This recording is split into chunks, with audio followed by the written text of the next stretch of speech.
अंतराय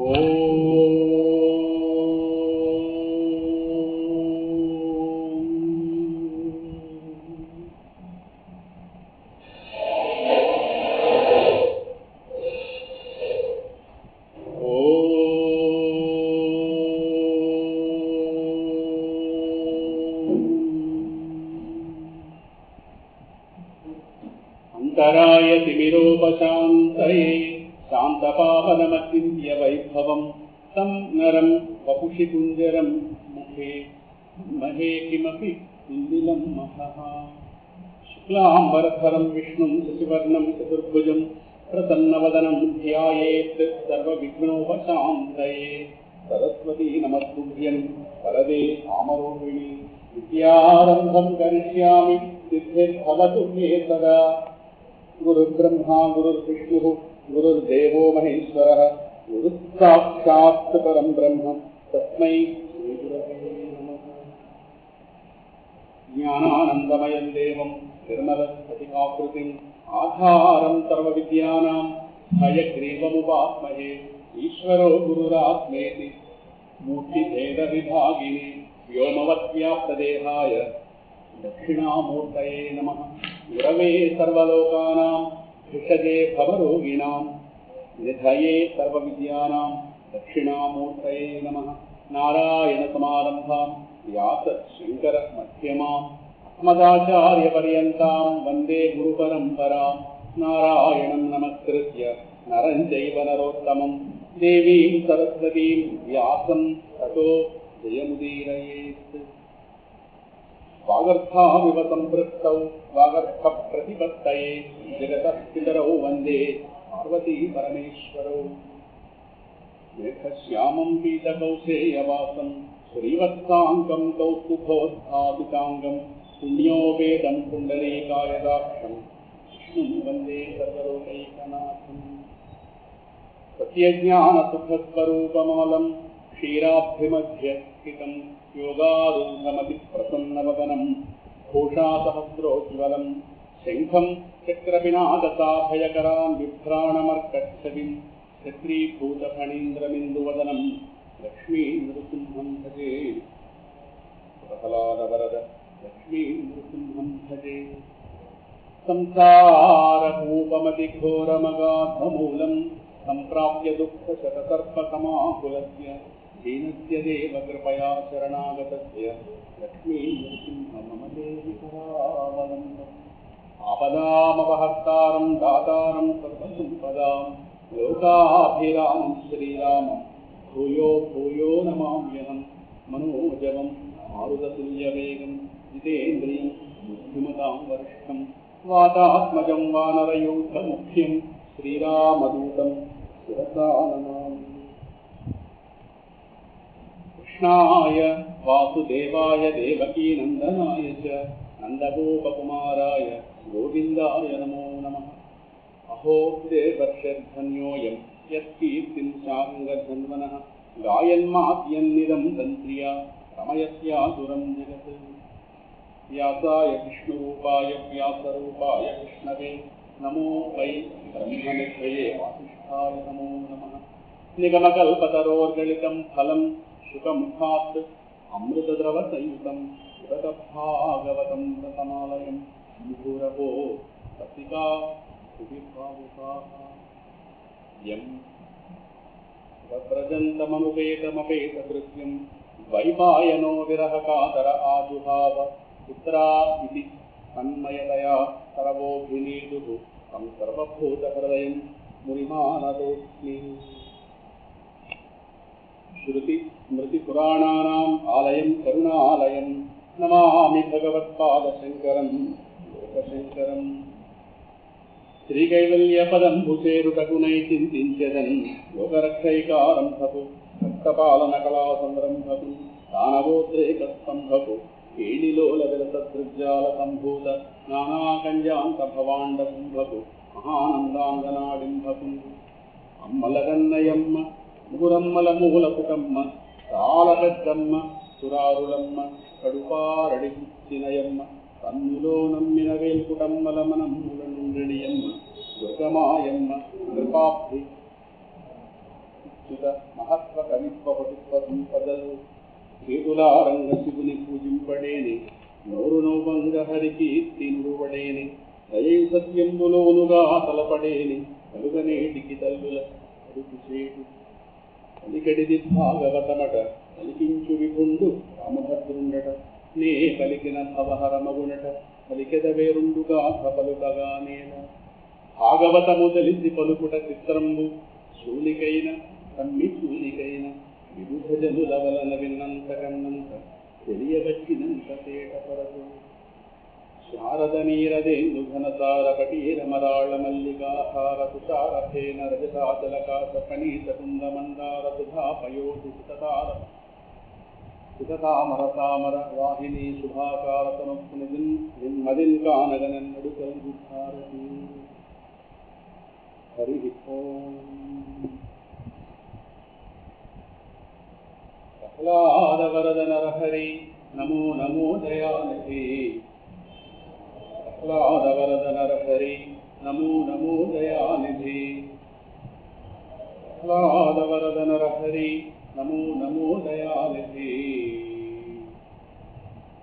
ప్రహ్లాద వరద నరహరి నమో నమో దయానిధి హరి ఓం ప్రభాస్వరూపంగా వెలుగొందుతున్న భాగవత పురుషుడు యొక్క దివ్య శ్రీకరణారవిందములకు ప్రణమిల్లుతూ అప్పుబొందుతారు. ప్రతాప యజ్ఞ కార్యక్రమం పూర్ణాహుతి రోజుకి ప్రవేశించింది.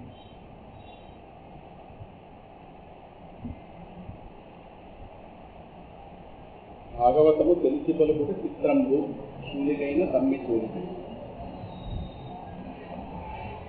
భగవన్మూర్తులకైనా భాగవతము తెలిసి పలకడం. తెలిసి పలకడం అంటే పూర్తిగా తెలిసి పలకడం. చిత్రంబు కుదిరే పని కాదు. ఎవరికి? శూలి తమ్మి శూలి. పరమశివుడికైనా లేదు చతుర్ముఖ బ్రహ్మగారికైనా భాగవతము తెలిసి పలుకుట చిత్రంబు శూలికైన తమ్మి శూలికైన వివిధ జనుల వలన విన్నంత కన్నంత తెలియవచ్చినంత తేటపరచు ఉండకపోతుంది. వాళ్ళకే సాధ్యం కావడం లేదే, నువ్వు ఎందుకు బయలుదేరో చెప్పడానికి అంటారని. వివిధ జనుల వలన మహాత్ములు ఉన్నారే, వాళ్ళ వల్ల విన్నంత, వాళ్ళ ద్వారా ఎంత విన్నాను. అయితే విన్నదంతా కూడా చెప్పగలవా? కన్నంత. విన్నంతా కూడా నా బుద్ధికి వంట పడుతుందని నేను చెప్పలేదు, కొంతే వంట పడుతుంది. కన్నంత అంటే నాకు కొంతమైంది, విన్నంత బోధిస్తారు. వాళ్ళు వినిపిస్తేనే వినగలను, వాళ్ళు వినిపించిందంతా కూడా నేను ఇందులో పెట్టుకోలేదు. ఎంత పెట్టుకోగలను అంతే పెట్టుకోగలను. అల్ప బుద్ధి కనుక ఈ అల్ప బుద్ధికి ఎంత తోచితే అంత. ఎందుకంటే పెద్ద పెద్ద బుద్ధి ఉన్న వాళ్ళే భాగవత రహస్యాలను తెలిసి పలుకుతారు. వాళ్ళు చెప్తున్నారు కదా అంటే తెలిసి పలకడం లేదు. ఎందుకంటే రహస్యం తెలిసిన వాడు చెప్పలేడు, చెప్తున్నాడంటే వాడు తెలియదు. ఇది భాగవతం దగ్గర పెద్ద సమస్య. చెప్తున్న వాళ్ళు ఎవరికి తెలియదు, తెలుస్తున్న వాళ్ళు చెప్పలేరు. పదాలలోకి మలచలేము ఆ భావాన్ని. అది ప్రత్యేక పరాకాష్ఠ భాగవతం అని. ఇంకా ఇంత దూరంలో మోక్ష ప్రాప్తి అనొచ్చు, లేదా మోక్ష ప్రాప్తిని కూడా మించిన ఆనందం అని చెప్పాలి. అంటే ఈ స్థాయి భక్తిలో ఉన్న వాళ్ళకి మోక్షం అసలు లెక్కే కాదు. మోక్షం వాళ్ళ ప్రదక్షిణ చేయదు, వీళ్ళు మోక్షాన్ని ప్రదక్షిణ చేయడం కాదు. భాగవతం చెప్పే భక్తి అటువంటి మోక్షం వీళ్ళ ప్రదక్షిణ చేయదు. సరేనా? అందువల్ల ఆ స్థాయిలో ఉన్నవాడు వాళ్ళ మానసిక స్థితిని ఎంతకన్నా పదాల్లో మార్చి చెప్పగలం. భాష చాలా పరిమితమైంది. ఈ పరిమితమైన భాషతో గోపికల స్థాయిలో ఉన్నటువంటి భక్తిని ఎక్కడ మలచగలం? ఈ ప్రహ్లాద హృదయాన్ని ఎలా భాషలో తీసుకొస్తారు చెప్పండి. ఎంత భాష ఉంది, ఎంత భాష ఉంది. మనకున్న భాష చాలా ఉన్న 56 అక్షరాలు. వాడి హృదయంలో ఉన్న 40 ఈ 56 అక్షరాల కాంబినేషన్స్తోనే వర్డ్స్ తయారు చేయాలి. ఎంత భాష ఇంతేగా ఇందులో ఉన్న 56 అక్షరాలే. ఆ 56 అక్షరాల కూడిపోయి శ్లోకాలు అనంతమైనటువంటి ఆ హృదయంలో ఉన్న భక్తిని 56 అక్షరాలతో కూర్చున్నటువంటి పదాలతో ఎంతకన్నా చెప్పగలం. కానీ అంతకన్నా మనకు వేరే ఉపాయం. ఎంతో కొంత ఎంతో కొంత ఎంతో కొంత ఒక శ్లోకం చెప్పేస్తే అయిపోయింది ప్రహ్లాదుల గురించి. అది వాళ్ళకి ఎంత ఉంది భావం. కానీ చెప్పేటటువంటి అంతకన్నా చెప్పే అవకాశం లేదు కానీ పదాల్లోకి మరిచి తీసుకొచ్చారు. అందువల్ల భాగవతం ప్రవచనం చేయడం వల్ల, వినడం వల్ల ఒకటి తెలుస్తుంది, ఇది పదాలకి లొంగదు, భాషకి లొంగదు అనేది తెలుస్తుంది. మరి ఇది తెలుసుకోవడానికి ఎందుకు చెప్పుకోవాలి? ఇది చెప్పుకుంటేనే తెలుసుకోవాలి. లేదా మన అహంకారాలు గొప్ప అనిపిస్తుంది. ఇంతటి స్థాయి భక్తి, ఇంతటి స్థాయి జ్ఞానం, ఇంతటి స్థాయి వైరాగ్యం, ఈ మూడు ఉన్నాయి అనేది తెలిస్తే కదా. కొత్త దాని గురించి తెలిస్తేనే మన దగ్గర ఉన్నవి ఎంత అల్పమైనవి తెలుస్తాయి. లేదా నూతిలో గొప్పగా నువ్వే లోకం అన్నట్టు మనకున్న వైభవాలే గొప్ప అనిపిస్తుంది. ఒకసారి అమెరికా చూస్తే భారతదేశం యొక్క అంటే సంపద విషయంలో, ఇక్కడ క్రమశిక్షణ విషయంలో, పరిశుభ్రత విషయంలో ఎంత అల్పంగా ఉన్నాము అని ఒకసారి ఆ దేశం చూస్తే తెలుస్తుంది. ఏం చూడలేదు అనుకోండి, విశాఖపట్నం 1 టౌన్ ఏరియావే ఇప్పటికి అమెరికా. విశాఖపట్నం 1 టౌన్ ఏరియా అది ఎంత అమెరికా మనకు తెలుసు. ఇప్పుడు అక్కడే పుట్టి అక్కడ తెచ్చిన వాడికి ఏం తెలుస్తుంది? చికాగో నగరంలో ఉన్న శుభ్రం వాడికి ఏం తెలుస్తుంది? క్రమశిక్షణ ఏం తెలుస్తుంది? ప్రజల మధ్య ఉండేటటువంటి గౌరవ మర్యాదలు ఏమర్థమవుతాయి వాడికి? అందువల్ల ఇంకోటి చూస్తే కాదు. అందువల్ల ఇటువంటి విశిష్ట వ్యక్తులు మన సంప్రదాయంలో వెళ్ళారు గతంలో. వాళ్ళు ఈ విధమైనటువంటి ఫలితాలు పొందేది.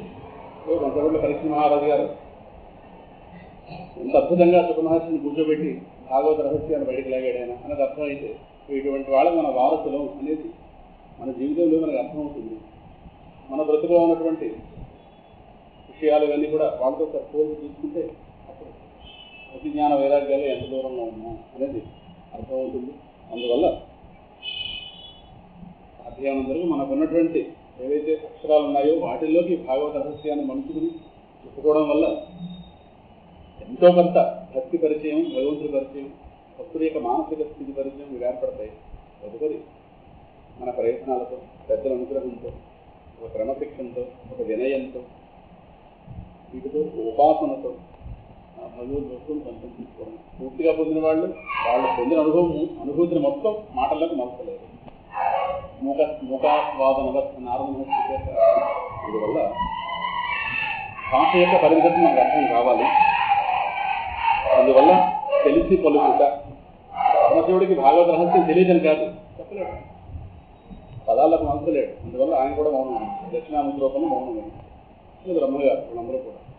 అందువల్ల ఇప్పుడు కూడా భాగవతం ముట్టుకునే ముందు ఒక వినయం కావాలి, విధేయత కావాలి. అందులో ఉన్నటువంటి పాత్రలు ఏవైతే ఉన్నాయో అక్షరాలు కాదు, అక్షర స్వరూపంగా ఉన్నటువంటి కృష్ణ పరమాత్మ అని మనం మొదటి మహాత్మ్యంలో చెప్పుకున్నాం.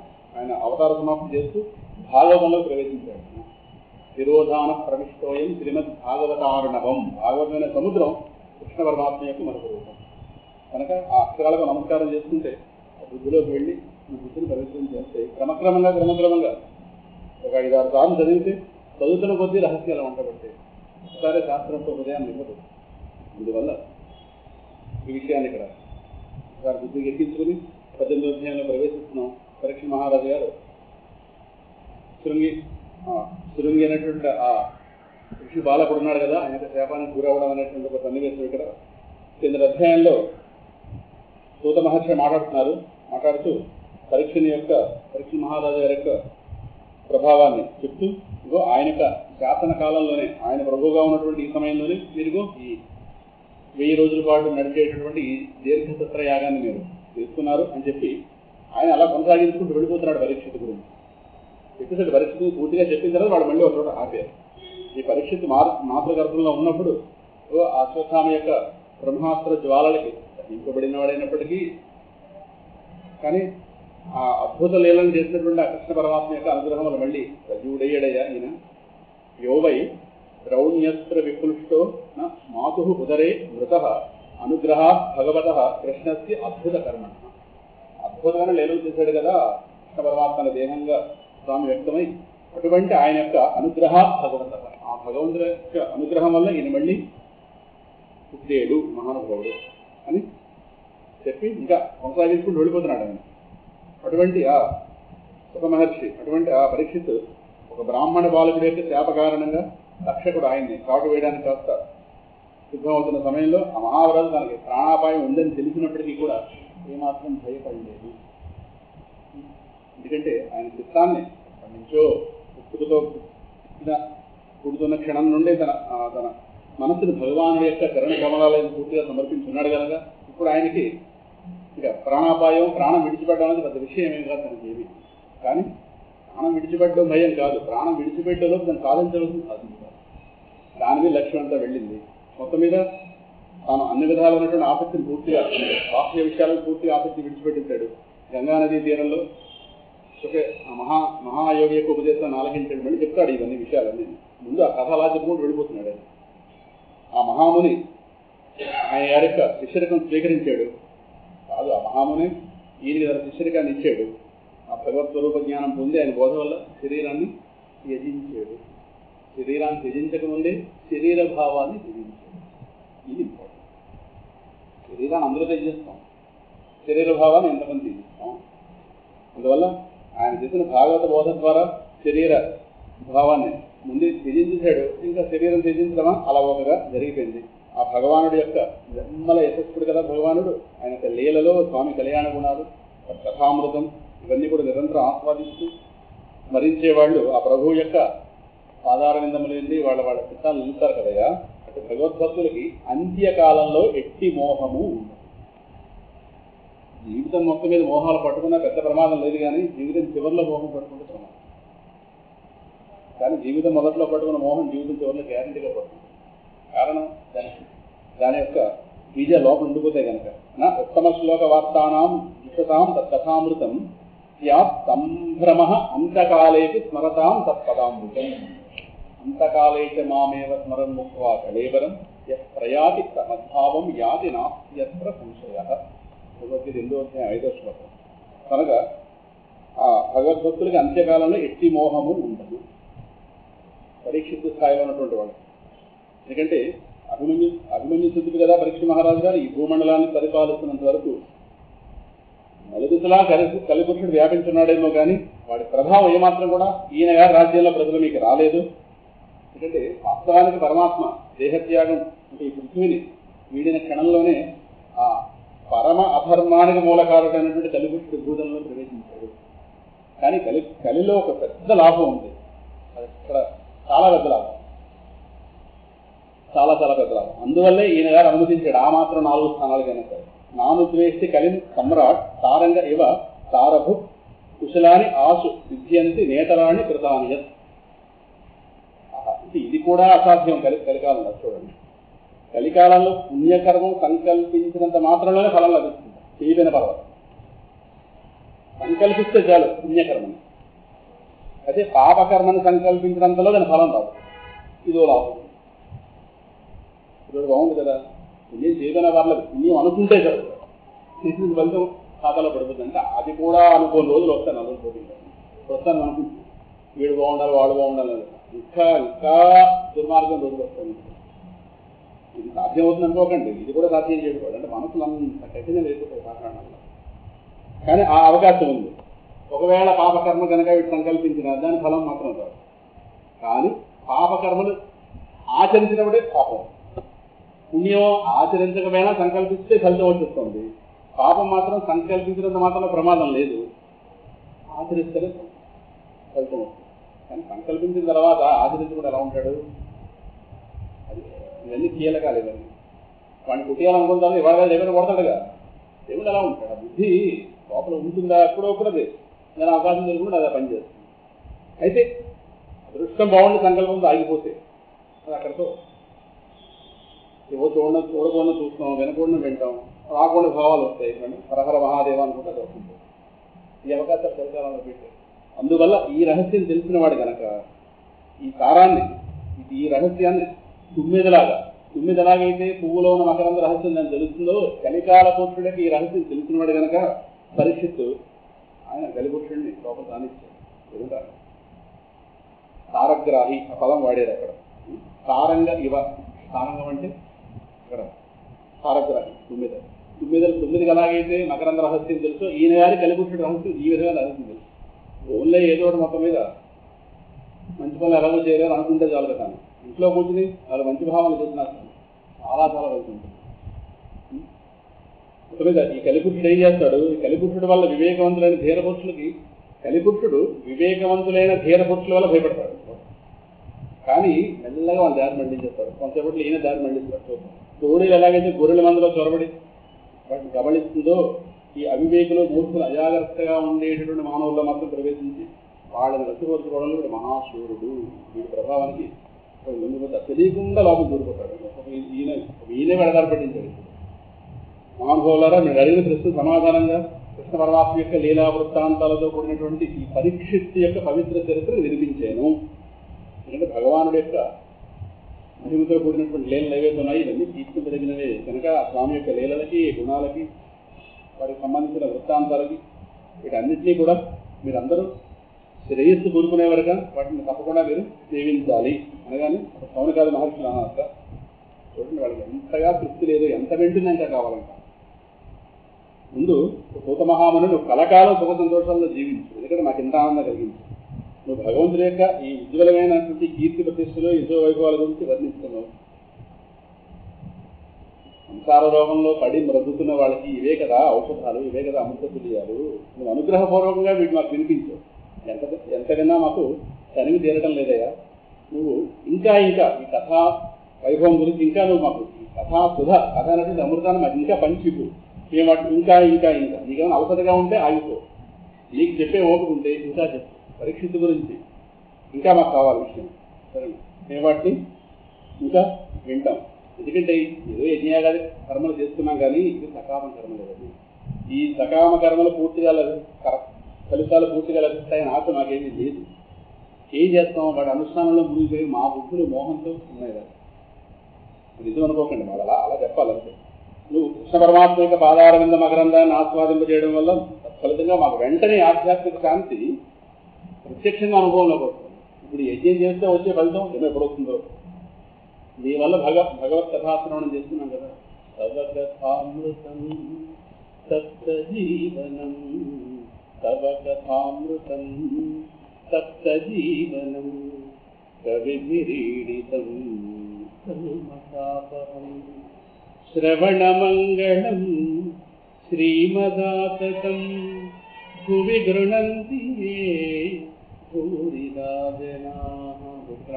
కథామృతం సప్తజీవనం, సంసార తప్పులైన వాళ్ళకి ఒక ఊపిరి పోతుంది. కవిభిరీడితం కల్మషాపహం.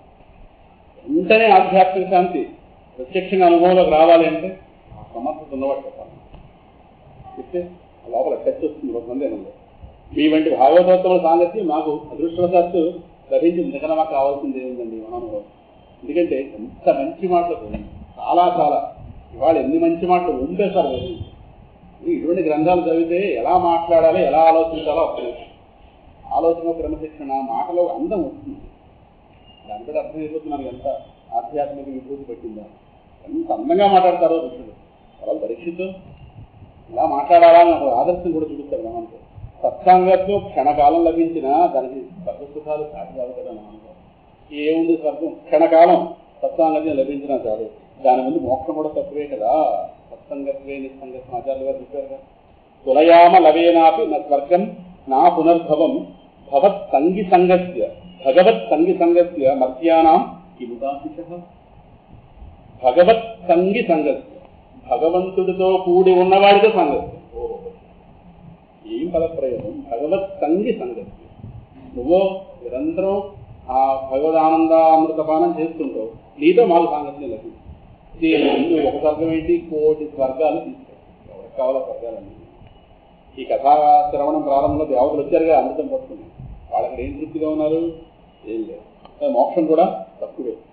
ఎందుకంటే సత్సంగత్వం ఏ విధంగా జీవన్ముక్తి తీసుకెళ్తున్న ఆచార్యుల వారు హరిగోవిందుల సత్సంగత్వే నిస్సంగత్వం నిస్సంగత్వే నిర్మోహత్వం నిర్మోహత్వే నిశ్చలతత్వం. ఒక సత్పురుషుడి జీవితంలో దొరికేడా మనసుకు లేదా అనుకో క్రమశిక్షణ. అందువల్ల ఆ పరమాత్మ యొక్క అనన్య భక్తులైనటువంటి భాగవతోత్తముల ద్వారా భగవత్ కథలను విన్నవాడు ఎవడు. ఎందుకంటే నువ్వు ఆయన అనన్య భక్తుడు. మనకి ఎంతటి స్థాయి భక్తుడు కథ చెప్తే అంతటి స్థాయి తృప్తి ఉండదు. అది గొప్ప. సామాన్యుడు చెప్పాడే మన చెప్పాడు ఎందుకంటే వాడు సామాన్య స్థాయి భక్తుడు, అంతంత మనకు చాలా అనిపిస్తుంది. భాగవతం వింటుండగా చాలు అనిపించింది అంటే చెప్తున్నవాడు సమర్థుడు కాదు, వింటున్నవాడు వాడలేండి. చెప్తున్నవాడు పరిస్థితి, చెప్తున్నవాడు అంతటి భగవత్ స్థాయిలో లేరు. కాబట్టి అవతల వాడు తీసుకొచ్చింది. చెప్పండి ఇంకా చెప్పండి అంటే అవతల వాడు అన్య భక్తుడు. ఇప్పుడు చెప్పేవాళ్ళు పరీక్ష పరువులు కూడా పోతాయి. ఎంత బాగా చాలా డాక్టర్ పౌత కింద అన్నారు అనుకోండి. దాని అర్థం అందువల్ల అనకండి ఏదో అలా కొంచెం జోబులు కొట్టి కూర్చోండి, అలాగో విసుగు వస్తుంది నా భాగవతం గురించి, మర్యాద నిలబెట్టి నాకరు వస్తారు. అందువల్ల నీలాంటి అనన్య భక్తులైన భాగవతోత్తముల వల్ల భగవత్కథలు విన్న రసజ్ఞుడు ఎవడు కూడా, రసజ్ఞుడు అంటే అందులోని ఆనందాన్ని చూపుకోగలిగేటువంటి శక్తి ఉన్నవాడు ఎవడు కూడా తృప్తి చెందడు. భగవద్ విషయాల్లో ఎప్పటికీ తృప్తి ఉండదు. తృప్తి లేకపోతే ఆనందం ఉండదా? అది తృప్తి లేని ఆనందం, తృప్తి లేని ఆనందం. నిరంతర తృప్తి లేని ఆనందం ఏంటి? వ్యవహారంలో ఆనందాలు తృప్తి వచ్చేస్తుంది, ఆ తర్వాత అసంతృప్తిగా మారిపోతుంది. చాలు అనిపిస్తుంది ముందు, తర్వాత 2 గారెలు ఎక్కువైతే తృప్తిగా మారిపోతుంది. బ్రహ్మానందము ఆ క్షణమే పొందిన వాళ్ళలా ఉంటుంది, ఫ్రెష్ క్యాండిడేట్లా ఉంటుంది. 40 ఏళ్ల క్రితం రమణ మహర్షి గారు అనుకోండి, ఆయన 17 ఏళ్ల వయసులో ఆత్మానందం పొందుతున్నా 70కి వెళ్ళి ఆయన 60 ఉన్నప్పుడు వెళ్ళి అడిగితే అప్పుడే ఫ్రాక్షన్ ఆఫ్ సెకండ్ ముందు మోక్షం పొందిన వాళ్ళలా ఉంటారు. మరి నాడు అనుభవిస్తున్నది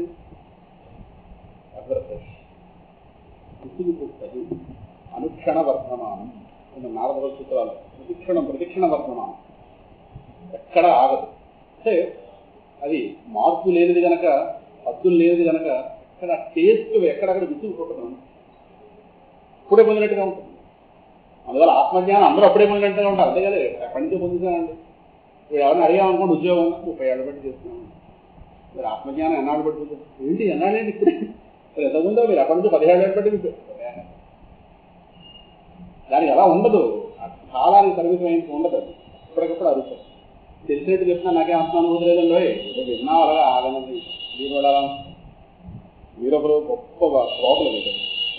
అందువల్ల రసజ్ఞుడు ఎవడు కూడా తృప్తి చెందడు. ఎందుకంటే హేయ గుణాలు ఒకంత కూడా లేనటువంటి ఆ పరమాత్మ యొక్క పవిత్ర కథల్ని పరమశివుడు, బ్రహ్మదేవుడు, యోగేశ్వరులు కూడా నిరంతరం గానం చేస్తూ ఉంటారు. వాళ్ళకి అంటే అలా తృప్తి ఉండదు, ఆనందం ఉండదు. అది గొప్పతనం. జాగ్రత్త పడుకోండి. వ్యవహారంలో తృప్తి ఎందుకు ఉండదని ఆనందం కట్ అయిపోతుంది. ఆనందం లేక తృప్తి ఎక్కడ ఉండదు, ఎక్కడో ఆనందం ఉంటుంది, తృప్తి ఉండదు. ఇంకా ఆనందం, ఇంకా ఆనందం, ఇంకా ఆనందం. ఆనందం ఎవడో విసుగు స్వరూపం కదా, మనం ప్రేమించడం ఎవడో విసుగుందా? అంతే. ఇది ఎలా చెప్తాను, ఓ మహానుభావుడా, నువ్వు భగవద్భక్తుల్లో అగ్రగణ్యుడు కదా, అటువంటి మహాత్ములకు ఏకైక జీవన సర్వస్వమైనటువంటి ఆ పరమాత్ముడి యొక్క శుభప్రదమైనటువంటి ఆశీస్సు భక్తిలో ప్రయాణం శుభప్రదం కాదు, 2 హోనం భక్తులు రాస్తున్నారు. శ్రేయస్కరం, శుభప్రదం, భక్తి చూసారో చెప్పాను, అది భక్తులు రాస్తున్నారు.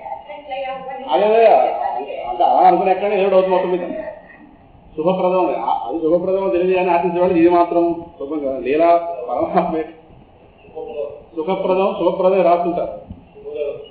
శుభకరం, శుభప్రదం, 3 హోనం, 3 జీవుకు తిల్లు, ఇది మొత్తం వెళ్ళాలన్నమాట. సరేనా?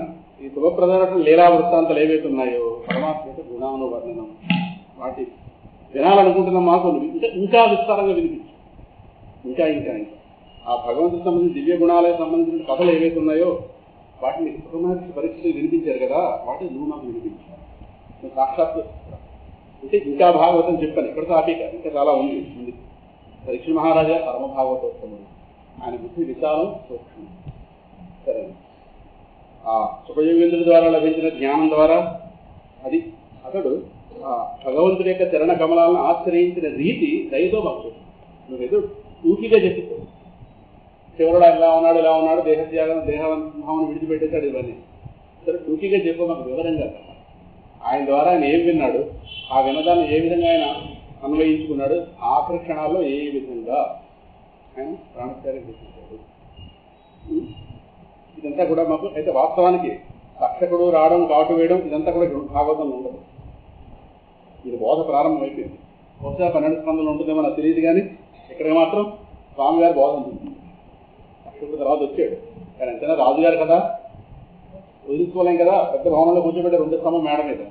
ఈ భగవత్ ప్రేరణ వల్ల ఆయన గారిగా మోహమే లేదు, వీళ్ళందరూ ఆయన దాచారు అక్కడ. ఆ క్షణంలో ఆయన ప్రత్యక్షం అయ్యాడు, నమస్కారం కూడా పెట్టాడు. నువ్వు భాగవతం వినవాడు, నేను కాటు వేయమంటావా, నీ ధర్మను పాటించు.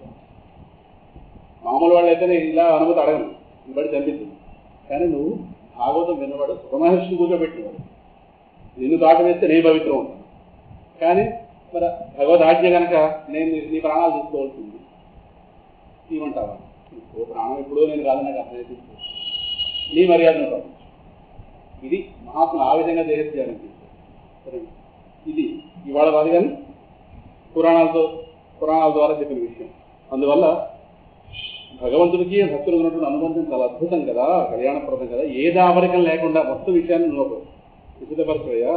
ఎందుకంటే ఆ భగవంతుడికి అనంతమైన భగవంతుడి యొక్క కథల వర్ణనం మాకు ఇంకా ప్రియమైనది. మాకు ఏమిటి ఆకలి తప్పి తెలియటం లేదు, ఇంటికి తెలియలేదు. ఈ వింటుంటే ఏదో ఏదో ఏదో అయిపోతున్నాం నీ వల్ల. మాకు ఒక ఆధ్యాత్మిక ప్రసన్నత, పరమశాంతి కలుగుతుంది నీ వల్ల చెప్పవలసింది అనగానే సూత మహాశయుడు ఇటు ఏం పలికాడు తెలిసిన, అహో వయం జన్మభృతోద్యహాత్మ వృద్ధానుభృత్యాపి విలోమజాతా. అద్భుతమైన మాట. మీ వంటి మహాపురుషుల సత్సాంగత్యం లభించడం వల్ల నా జన్మ కూడా పవిత్రంగా అలా మాట్లాడుకుంటే పొందిన వాళ్ళు కూడా పొందని వాళ్ళలాగే మాట్లాడతారు. అయ్యా ఎందుకంటే పెద్దలను అనుసరించడం వల్ల ఎవరైనా గౌరవపాత్రలు అవుతారు ఈ లోకంలో. నేను ఒక కడజాతిలో పుట్టినవాడిని దేహరీత్యా అయినప్పటికీ కూడా మీ సేవా భాగ్యం నాకు లభించింది. మీకు ఈ విధంగా భగవత్కథ వినిపించడం అనే సేవ నాకు లభించింది. సేవా దృష్టితో చెప్తున్నాడు. భాగవతం ఎప్పుడైనా సరే సేవా దృష్టితో తనను తరింపజేసుకునే ఉద్దేశంతో ప్రవచనం చేయాలి కానీ లేదు. దానిలో భాగంగా తోటి వాళ్ళకి భగవత్కథ వినిపించేటటువంటి ఒక భాగం భగవత్ సేవ, భాగవత సేవ అనే దృష్టితోనే భాగవతం చెప్పాలి కానీ తెలిసిందను అవతల వాళ్ళు తెలియని వాళ్ళను ఈ భావాలు ఉండడానికి వీల్లేదు. కనుక ఈ విధంగా మీ సేవాభాగ్యం నాకు లభించదయా. మహాపురుషుల సమాగమం వల్ల ఏదో నిమ్న వర్ణంలో జన్మించిన వాళ్ళు ఎత కూడా శీఘ్రంగా తొలగిపోతున్న పెద్దలు అంటుంటారు కదా. మీరు పరమ భాగవతోత్తములు, సంతతం భగవన్నామస్మరణ చేసే మహానుభావులు. ఈ విషయంలో మీరు ఏదో చెప్పవలసిన దేవుని ఆయన శక్తి అనంతం. ఆయన అనంతమైన వాడు, ఆయన శక్తి అనంతం, స్వయంగా అనంతుడు, అనంత కళ్యాణ గుణ పరిపూర్ణుడు. కాబట్టి పరమాత్మ అనంతం అంటారు. అనంతుడు అంతని పదం మన బుద్ధి పట్టిందా? 2 అక్షరాలు పట్టాయి కానీ అవి పడితే మారకుండా ఎలా ఉంటాం?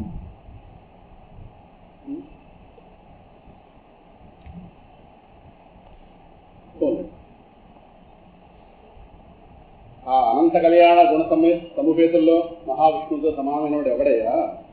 ఆయన అది కూడా ఎవడుంటాడు? సమానమైన వాడే లేడు కదా. కనుక సాక్షాత్ లక్ష్మీదేవి వంటి మహిమానుమిత్రాలే ఆయన గారి యొక్క ఔదార్యానికి ముగ్గురే ఆయన సేవని ఆవిడ కొడుకుంది, ఆ సేవ చేసుకుంటుంది కదా.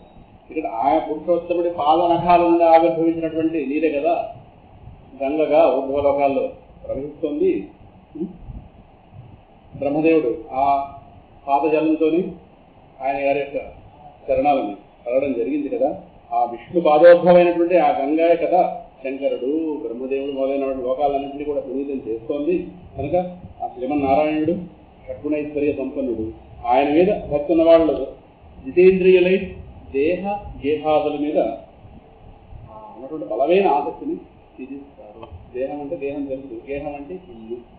కనుక ఆ ఆనంద శక్తి ఉన్న వాళ్ళు జితేంద్రియులై ఈ విధంగా వైరాగ్యాన్ని పెంచుకుని ఆసక్తిని విధిస్తారయ్యా. పిమ్మట వాళ్ళందరూ కూడా తురీయాశ్రమైనటువంటి సన్యాసాన్ని స్వీకరిస్తారు. కనుక వాళ్ళు శాంతచిత్తులు ఏ ప్రాణికి కూడా హాని తలపెట్టరు. అటువంటి మహాత్ములారా, మీరు అడిగిన విషయాలన్నీ కూడా నా బుద్ధికి అందినంత వరకు నేను వినిపిస్తాను. ఎందుకంటే పక్షి తన శక్తి మేరకు ఆకాశం అంతేనా ఉండదు, కానీ పక్షి దాని కూడా శక్తి మేరకు అది ఎలాగైతే ఎగరగలదో అలాగే నా బుద్ధి బలం ఏదైతే ఉందో దాన్ని అనుసరించే కృష్ణ లీలని మొత్తం నేను చెప్పలేను. శుకుడి దగ్గర విన్నంత మాత్రంలో అతి దుర్జన మాత్రంలో కాశీ గురించి మొత్తం చెప్పగలమా? కాశీ గురించి మొత్తం చెప్పగలిగితే మనమే కాశీ అవ్వాలి. ఈ పరమశివుడు ఎందుకైతే ఏదో మన కళ్ళకి కనిపించినంత మన బోధపడినంత 4 వాటిలో చెప్తాను కాశీ. ఆ విధంగానే నా బుద్ధికి అందినంత నేను చెప్పే ప్రయత్నం చేస్తాను. ఒకనాడు పరీక్ష మహారాజు గారు ధనుర్బాణాలు పట్టుకుని, ఎందుకంటే రాజుకి వేట అనేది ఒక ఉత్సవం, అది ఒకటి క్రీడగా వెళ్ళొచ్చు, రెండోది ప్రజల రక్షణ కోసం ఆయా వన్యమృగాలు కాస్త ఎక్కువైపోతే వాటి యొక్క హాని లేకుండా చేయడం కోసం వెళ్ళొచ్చు. మహానుభావుడు దీనికి మొత్తం బయలుదేరాడు. ఎందుకు బయలుదేరడం? కలబుద్ధుడు చేత భక్తుడు అవడానికి మహానుభావుడు వెళ్ళాడు. మొత్తం మీద వేటకు వెళ్ళాడు. మృగాల వెంట పరుగులు చేసినాడు. అలా అలిసిపోయాడు. ఆకలి దప్పిక ఉన్నాయి కదా. ఎక్కడక్కడ జలాశయం కనిపించట్లేదు. దాంతో సమీపంలో ఒక ఋషి ఆశ్రమం కాస్త ఒకటి ఉంది. అక్కడ ఆయన ఒక మునీశ్వరుడు ఉన్నాడు. ఆయన సుఖాసీనుడు, ప్రశాంతంగా ఉన్నాడు. గుంటివి తిరిగి దేహధ్యాస విడిచిపెట్టాడు. తీవ్రమైన ధ్యానంలో ఉన్నాడు. ఇంద్రియాలని, ప్రాణాన్ని, మనసుని, బుద్ధిని పూర్తిగా నిరోధించాడు. బాహ్య ప్రపంచ స్పృహ ఎక్కడా లేదు. చుట్టూ ఒక మనిషి వేరే ఎవడో కనిపించట్లేదు. ఆయన కోసం ధ్యానంలో కూర్చున్నాడు. ఆ 3 అవస్థలకి అతీతుడైపోయి, ఆ 3 అవస్థలకి జాగ్రత్త స్వప్న సుషుప్తి వ్యవస్థలకి అతీతంగా ఏదైతే ఆ తురియం అనేటువంటిది ఆ పరబ్రహ్మ స్థితి ఉందో ఆ పరబ్రహ్మ స్థితిలో ఓలలాడుతున్నాడు. దేహం మాత్రం ఎదురకుండా ఊపిరి పీలుస్తూ కనిపిస్తుంది. కేశాలు కాస్త దెదలు కట్టి వెలలాడుతున్నాయి. శరీరం మీద కృష్ణ మృగ చర్మం, వేడి చర్మం కాస్త కప్పబడింది. ఈయన గారు తప్పికతో 4 గుంచి వెళ్ళిపోతున్నాయి. ఆ స్థితిలో మునీశ్వరుడు. ఎందుకంటే సకాలంలో నీళ్లు అన్నం అందకపోతే ఎవరికైనా కోపం. అక్కడ దేహం మనం చేయింది. ఆ పరిస్థితి కూడా మొత్తం మీద వీడన్నిటితో కూర్చోవడం కూడా ఆ రాజు ఎక్కడ వేదికో ఆసనం ఎక్కడా లేదు. ఎక్కడికైనా వెళ్ళగానే మరి సన్మానాలకి సత్కారాలకు అలవాటు పడ్డాడుగా. అక్కడికి వెళ్ళేసరికి రాజావారిని కానీ ఈయన పరిపాలనలో ఉంది అక్కడ ఆ ప్రాంతం. అందువల్ల రాజావారికి అర్ఘ్యపాద్యాలు ఇచ్చేవాళ్ళు, ఆదరపూర్వకంగా పిలిచి ఆహ్వానించి కూర్చోబెట్టేవాళ్ళు ఎవరు లేరు. దాంతో అది అవమానంగా భావించాడు. చాలా బాగుంటాడు. పరీక్ష ఇప్పటిదాకా అలా అయిపోయింది. ఈ క్షణం అలా జరిగింది. కారణం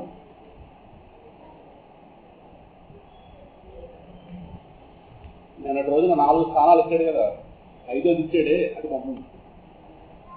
4 అయితే సరిపోదు, 5వది బంగారం ఇచ్చాడు కదా. ఈయన గారు అక్కడికి వెళ్తున్నప్పుడు ఇది ఇక్కడ లేదు కానీ పురాణంలో ఉంది.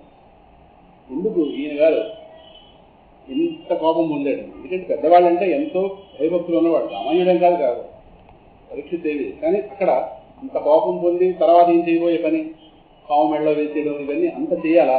అంత ఎందుకు చేశాడు? తల్లిపురుషుడు దారుణం. కిరీటం పెట్టుకెళ్ళాడుగా. ఎవరిదా కిరీటం? భీముడు జరాసంధుడిని చంపిన తర్వాత జరాసంధుడు కిరీటం. అప్పట్లో క్రికెట్ మ్యాచ్ గెలవాలని వికెట్లు పట్టుకెళ్తుంటారు కదా, గెలిచిన టీం అది వెర్రి. అలా భీముడు జరాసంధుడు కిరీటం పట్టుకొచ్చాడు. వాడిని చంపి కిరీటం దాస్తారు కదా, వీడు చేయించో వాడిని చేయించో. ఆ రోజు వెళ్తూ ఆ కిరీటం పెట్టుకెళ్ళాడు. అంతకుముందు అది ఎవరు వాడారు? జరాసంధుడు. వాడి బుద్ధిలో ఉన్న ఆలోచనలు ఏమిటి? దరిద్రగుట్ట ఆలోచన. అవన్నీ అంటుకుని ఉన్నాయి. దేనికి? కిరీటాన్ని పెట్టుకున్నాడా? బంగారం ఇచ్చాడు కదా, బంగారం స్థానం ఇచ్చాడు. ఆయన గారు ముందు చెప్పిన 4 స్థానాలు పరిస్థితి పుట్టుకునే అవకాశం లేదు. వీడిని ఎలా దారి మళ్లించాలని చూశాడు. బంగారం కిరీటం పెట్టాడా? అమ్మయ్య దొరికాడు. అది ఏ కృష్ణ పరమాత్మ కిరీటం అయితే బాగానే ఉంది, కోనరాజు ధర్మరాజు గారి కిరీటం అయినా బాగానే ఉంది. కానీ ఆ కిరీటం ఎవరిది? వాడి కిరీటం పెట్టాడు. ఒకడు వాడిన వస్తువు మనం ముట్టుకుంటే వాళ్ళ సంస్కారాలు కూడా ఉంటాయి. అంత జాగ్రత్తగా బతకగలుగుతాం. ఎక్కడ పెడితే అక్కడ తిరిగి, ఎవరితో పెడితే వాడో మాట్లాడి, ఎవరితో పెడితే వాడు కల్పీలు. అప్పుడు కూడా ఉన్నవాళ్ళు ఎటువంటి వాళ్ళు? ఉపాసకులా, వాళ్ళు సాధకులా. ఒకటి వేసిన బట్టలు మనం వేసుకోవడం, ఒకటి దగ్గర కూర్చున్న చోటు మనం కూర్చున్నాం. అందుకే సాధువులు కూర్చుంటే పైన ఆసనం వేసుకుంటాం. ఏమో ఆ కూర్చుని అంతమంది ఎవరు కూర్చున్నాడు దాని మీద. అందుకే వాళ్ళకు ఆసనం ఉంటుంది. ఆసనం మీద కూర్చుంటాం. ఆ దోషం అంటే ఇన్ని రకాలు. ఎంటి మహాస్వామి ఉన్న రోజుల్లో ఒక పెద్ద తాడేపల్లి రాఘవనారాయణ శాస్త్రి గారు మహానుభావుడు. ఇంట్లో అమ్మవారు తిరిగి తాడేపల్లి రాఘవనారాయణ శాస్త్రి గారు. సరే సభ 10 మందిలోకి వెళ్ళవలసి వస్తుంది. సభా కార్యక్రమాలు ఇంకోటి. ఎక్కడికైనా వెళదామంటే ఎవరిలో ఏ దోషాలు ఉన్నాయో 10 మందిలో 10 రకాల దోషాలు. ఎక్కడికైనా వెళ్ళొస్తే బుద్ధికి రకరకాల దోషాలు అంటున్నాయి, శరీరానికి రకరకాల దోషాలు అంటుకుంటున్నాయి. వెళ్ళకపోతే కుదరటం లేదు. ఇప్పుడు ఏం చేయాలి అని చెప్పి ఎవరో ఒక భక్తుడు కంచి మహాస్వామి దగ్గరికి దర్శనానికి వెళుతుంటే అప్పుడు ఆయనకి ఉత్తరం నాకు పంపించారు. నన్ను బొమ్మను దాటద్దంటారా? దాడితే ఈ రకాల భయాలు ఉన్నాయి, రకరకాల వస్తువులు ముందుకోవాల్సి వస్తుంది. వాళ్ళలో ఏ భావాలు ఉంటే ఆ భావాలు ముందుగా వచ్చేస్తాయి. అంత సూక్ష్మంగా ఉంటాయి. తెలియకుండా జలుబు కలిగించే ఇలా ఒంట్లో దూరుతున్నాయా లేదా? మరి వాడికి ఆసక్తి ఉంటే మరి వెళ్ళమని ఎలా చెప్పగలవు? ఇదో పరిస్థితి. కనుక నన్ను ఏం చేయమంటారని దేవరవారు రాజు చేయండి అని చెప్పగానే వెంటనే నాకు ఈ విధంగా భయంగా ఉంది, ఎక్కడ పత్రం వేస్తాను అలా భయపడ్డారు మహాత్ములు. ఆయన నిన్న మొన్నటి వాడే అప్పటివాడు 50 ఏళ్ళ కదా ఉన్నాయి, 60 ఏళ్ళ కదా ఉన్నాయి. వాడే పిల్లలు రాఘవనారాయణ శాస్త్రి రాగంటి గారు ఎక్కువ ఆయన గురించి చెప్తుంటారు. చంద్రశేఖర్ గారు 1,000 సంవత్సరాలు. అప్పుడు ఆయన అక్కడి నుంచి వెంటనే ఒక షాలుగా తీసుకుని దాన్ని అభిమంత్రించి ఇది పట్టుకెళ్ళి ఆయన ఇవ్వండి. ఎక్కడికైనా గుమ్మ దాడుతున్నాడు ఇది వేసుకున్నాడు. ప్రకృతి ముట్టుకోలేదు. అలా మన గౌరవిస్తే బాగుంటుంది. అంత తపశక్తి ఉండాలి కదా. ముందు మన భయం ఏది? ముందు ఎవరు పిల్లడం ఆలస్యం వాడు వెంగారు వెళ్ళిపోతాం పెళ్లికి. వాడు ఎవడు ఏంటి అక్కడ 10 మంది రకరకాల వాళ్ళు వస్తారు, రకరకాల దోషాలు ఉన్నాయి. మనం పొందవలసింది ఎంత పవిత్రమో అర్థమైతే ఎంత అపవిత్రతలో ఉన్నామో అర్థం. అది ఎంత పవిత్రమో అర్థమైతే ఇది ఇక్కడ ఎంత అపవిత్రతంగా ఈ రెండింటి బట్టి అర్థం అవ్వాలి ఎంత అపవిత్రతలో ఉన్నాము. అందువల్ల వెంటనే అది ఇవ్వగానే ప్రతి మహాస్వామి తెలుసు కదా ఆయన హృదయం చాలా అభిమంత్రించి అక్కడి నుంచి ఆ మహానుభావుడు జీవితం చివరి దాకా గుమ్మని దాటితే ఇంట్లో తన అదుభాగ్యంలో ఉండొచ్చు కాక గుమ్మని దాటితే దాటకు తప్పడం లేదుగా రకరకాల పరిస్థితులు రకరకాల వెళ్ళినప్పుడు ఎంత జాగ్రత్తగా ఉండాలి. మొత్తం మీద ఆ కిరీటం పెట్టాడుగా, ఆ కిరీటం ధరించిన అందం ధరించిన వాడికి ఓహో వాడి కోపం ప్రతీకారం ఇవన్నీ ఉన్నాయి, దౌర్భాగ్య లక్షణాలను పడుతున్నాయి. దాని ద్వారా చాలు కిరీటం పెట్టుకెళ్ళాడుగా వినాదారి వండుతామని చూస్తున్నాడు, ఆకలి దెబ్బతులు వచ్చాయి. అంత అక్కడి నుంచి వృద్ధుడు అయిపోయాడు. వృద్ధుడు అంటే తీవ్రమైన కోపం, వాడు అదుపులో లేని కోపాన్ని వృద్ధుడు అవ్వడం అంటారు. మొత్తం మీద జీవితంలో ఎప్పుడు ఇటువంటి పరిస్థితి ఎదురు కాలేదు. ఎక్కడికి వెళ్ళినా నీళ్లు అన్నం వెంట వెంటనే లభించేది. అదే మొదటిసారి అది దీని పాలిట యమగండం అయిపోయింది. మొత్తం మీద ఆకలి దప్పిలించి పీడితులు అవుతున్నారు, చుట్టూ ఎవరు లేరు పలకరించేవాళ్ళు. వెంటనే అది ఆ మహర్షి చూసి ఈయన తీవ్ర దుఃఖంలో ఉన్నాడు, మహర్షి బ్రహ్మానందంలో మునుగున్నాడు. ఆయన చూడగానే జలసి నేను ఎంత బాధలో ఉంటే నేను ఎంత ఆనందంలో ఉన్నాడు. ఇంటికి స్పృహే లేదు.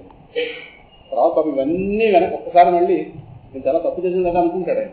మొత్తం మీద ఆ బ్రాహ్మణుడే క్రోధావేశపరుడయ్యాడు. మొత్తం మీద అక్కడ చచ్చిపడినటువంటి ఒక పావును తీసుకొచ్చి ఈయన గారు పుట్టుబడిగా చేస్తాను చచ్చిపడిపోయిందిగా, మళ్ళీ బాణం కోణంతో చేసి వెళ్ళదు ఒక పూలదండ వేసి వెనక. మొత్తం మీద అంటే ఈయన గారు ఎందుకు వేశాడంటేట నిజంగా ఈ ముని ఇంద్రియ వ్యాపారాన్ని నిరోధించున్నాడా, లేక రాజు వస్తున్నప్పుడు చూసి ఆ వీడితో మనకు పని ఏమిటి అని చెప్పి కావాలని కళ్ళు పూసుకున్నాడు.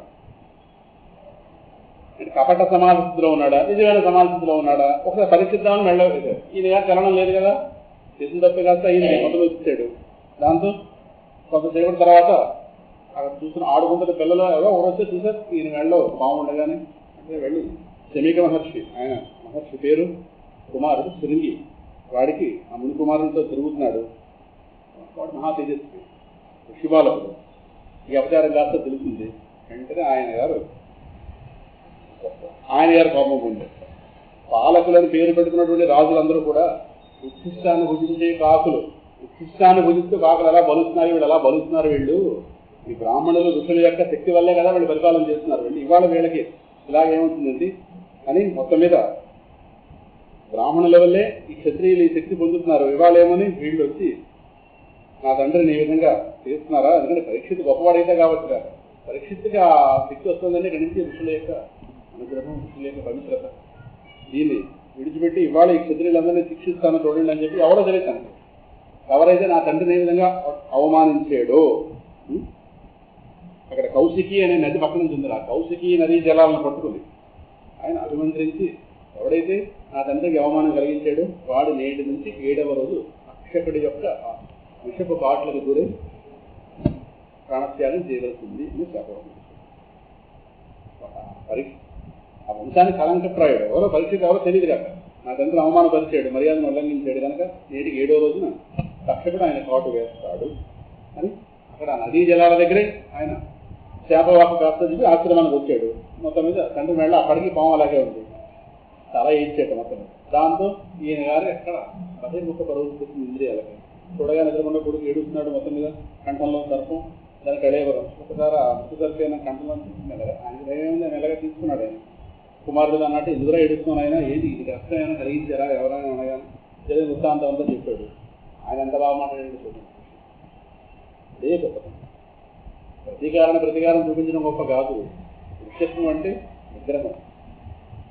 విషయానంతా విన్న తర్వాత పరీక్షన్ మహారథంత్ర వాడికి ఘోరమైన శాప, ఆయన గారంతా ఈ ఘోరమైన శాపం ఇవ్వడం ఏమాత్రం కూడా అర్హత.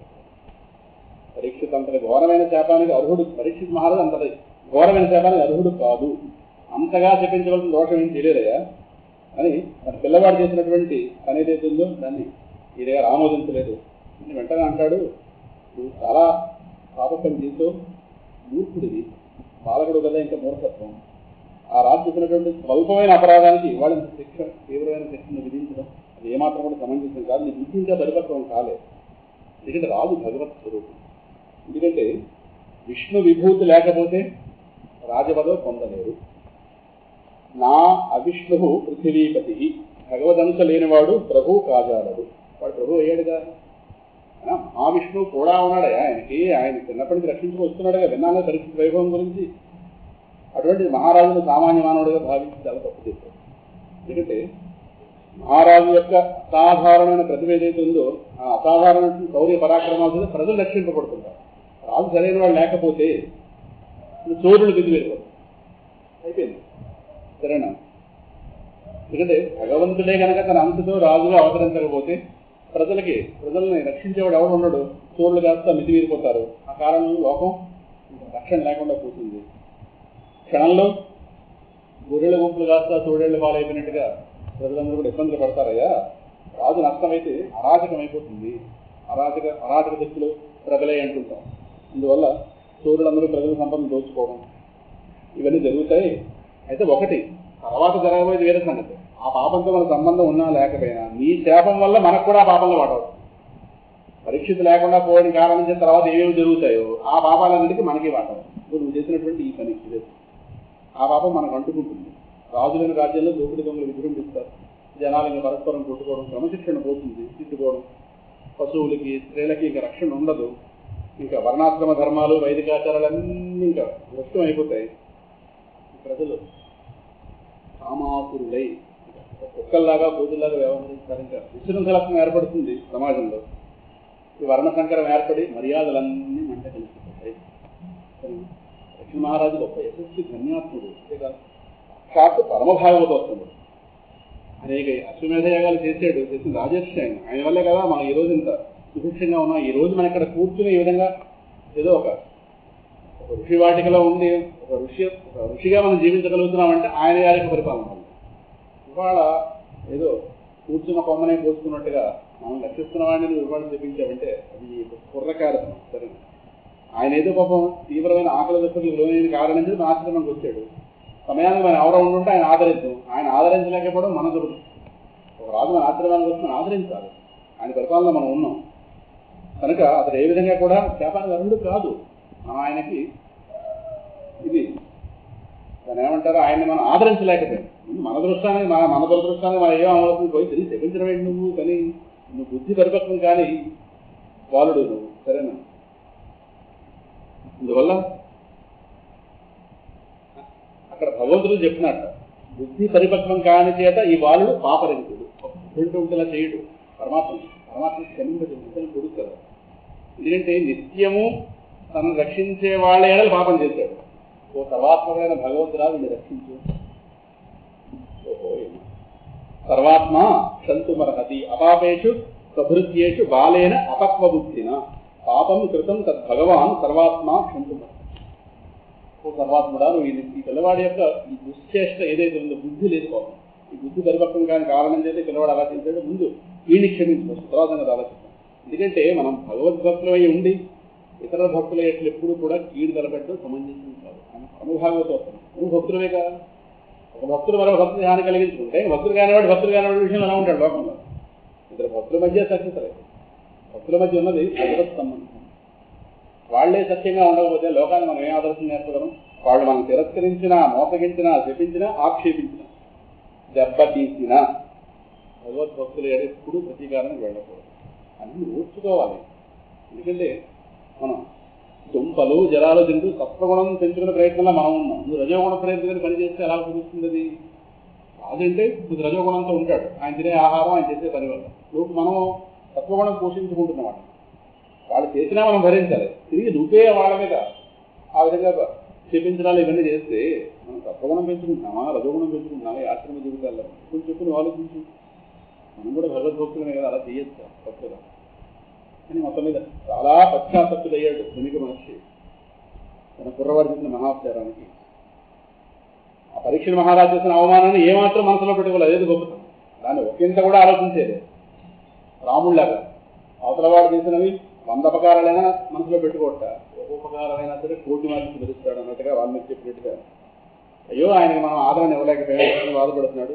ఎందుకంటే మహాత్ములు తమకు ఇతరులు సుఖాన్ని కానీ దుఃఖాన్ని కానీ కలిగించినా కృంగిపోడు. యోన హృష్యతి నద్వేష్టి నశోచతి నకాంక్షతి తుల్య నిందాస్తు మౌని సంతుష్ట ఏన కేనచిత్ భగవద్గీత. అది వాళ్ళ సహజమైన లక్షణం అయి ఉంటుంది. ఎందుకంటే వాళ్ళు త్రిగుణాతీతులు, సకల ప్రాణుల్ని ఆత్మస్వరూపులుగానే భావించేవాళ్ళు. మొత్తం మీద 19వ అధ్యాయంలో ప్రవేశిస్తే తర్వాత పరీక్ష మహారాజా రాజధాని కాస్త వచ్చాడు. వచ్చిన తర్వాత చాలా నీచమైన పని చేశానని చెప్పి ఈయన పశ్చాత్తప్తుడు అవుతున్నాడు. ఈయన అయ్యో నేను ఎంత దుర్మతిని ఇచ్చి అనుకుంటాడు. ఆయన ఒక నిరపరాధైనటువంటి బ్రాహ్మణోత్తముడు ఏడో నేను మూర్ఖుల్లో ప్రవర్తించి చాలా అపచారం చేశాను. నేను గుర్తించలేకపోయినా మహాతేజస్వి నిగురు గప్పి నిప్పు వంటి వాడు. ఎందుకంటే దైవ సమానుడు ఆ మహాత్ముడు. నేను చేసిన ఆయన విషయంలో చేసిన అపరాధ ఫలితంగా శీఘ్ర కాలంలో నాకు తప్పులేదు వచ్చేస్తుంది. నాకు రావాల్సిన కాస్త ఆ శిక్ష రాస్తా అవ్వాలి, నా పాపాన్ని నాకు శిక్ష పడాలి. ఆయన నేను క్షమించుకోవట్లేదు. ఆ శిక్ష అనుభవించడం కాదని సరే కొంత పాపం పోతుంది, మొత్తం అంతా పాపం అవుతుంది కాదు, కొంత పాపమైనా పోతుంది. మీద ఇటువంటి నీచ కార్యానికి కూడగట్టకుండా ఉంటాను. ఎందుకంటే బ్రాహ్మణ శ్రేష్ఠుల క్రోధాగ్నికి నేడే నా రాజ్యం, సైన్యం, సంపదలో పూజాగారాలు భస్మైపోతాయేమో. భస్మైపోవాక నేనేం చేస్తాను? ఎందుకంటే పాపాత్ముడుగా నా వల్ల బ్రాహ్మణ ప్రవరులకి, దేవతలకి, గోమాతలకి హాని కలిగించే బుద్ధి ఎప్పుడు నాకు మళ్ళీ కరగకూడదు. అటువంటి అందువల్ల నాకు తగిన శిక్ష పడాలి అని ఇలా అనుకుంటున్న సమయంలో ఆ ముని కుమారుడు అనుకున్న శృంగి యొక్క శాప ఫలితంగా తక్షకుడి వల్ల మనకి మృత్యు వస్తుందనే వార్త మనకి వచ్చింది. శమీకమని ఏం చేశాడంటే ధరణి ఎలాగో చెప్పించో ఆ రాజు తెలియజేయ విషయాన్ని జాగ్రత్త పడతాడు. జాగ్రత్త పడే తక్కువ ఉండదు. జాగ్రత్త పడతాడంటే విశేషం చేయించుకుంటాడు. ఆయన వీళ్ళ రాష్ట్ర అడిగారు తెలుసు, ఆయన ఎటువంటి వాడు ఆయన తెలుసు. ఈ కుర్రాడకం కంగారు కూడా అలా చేశాడు.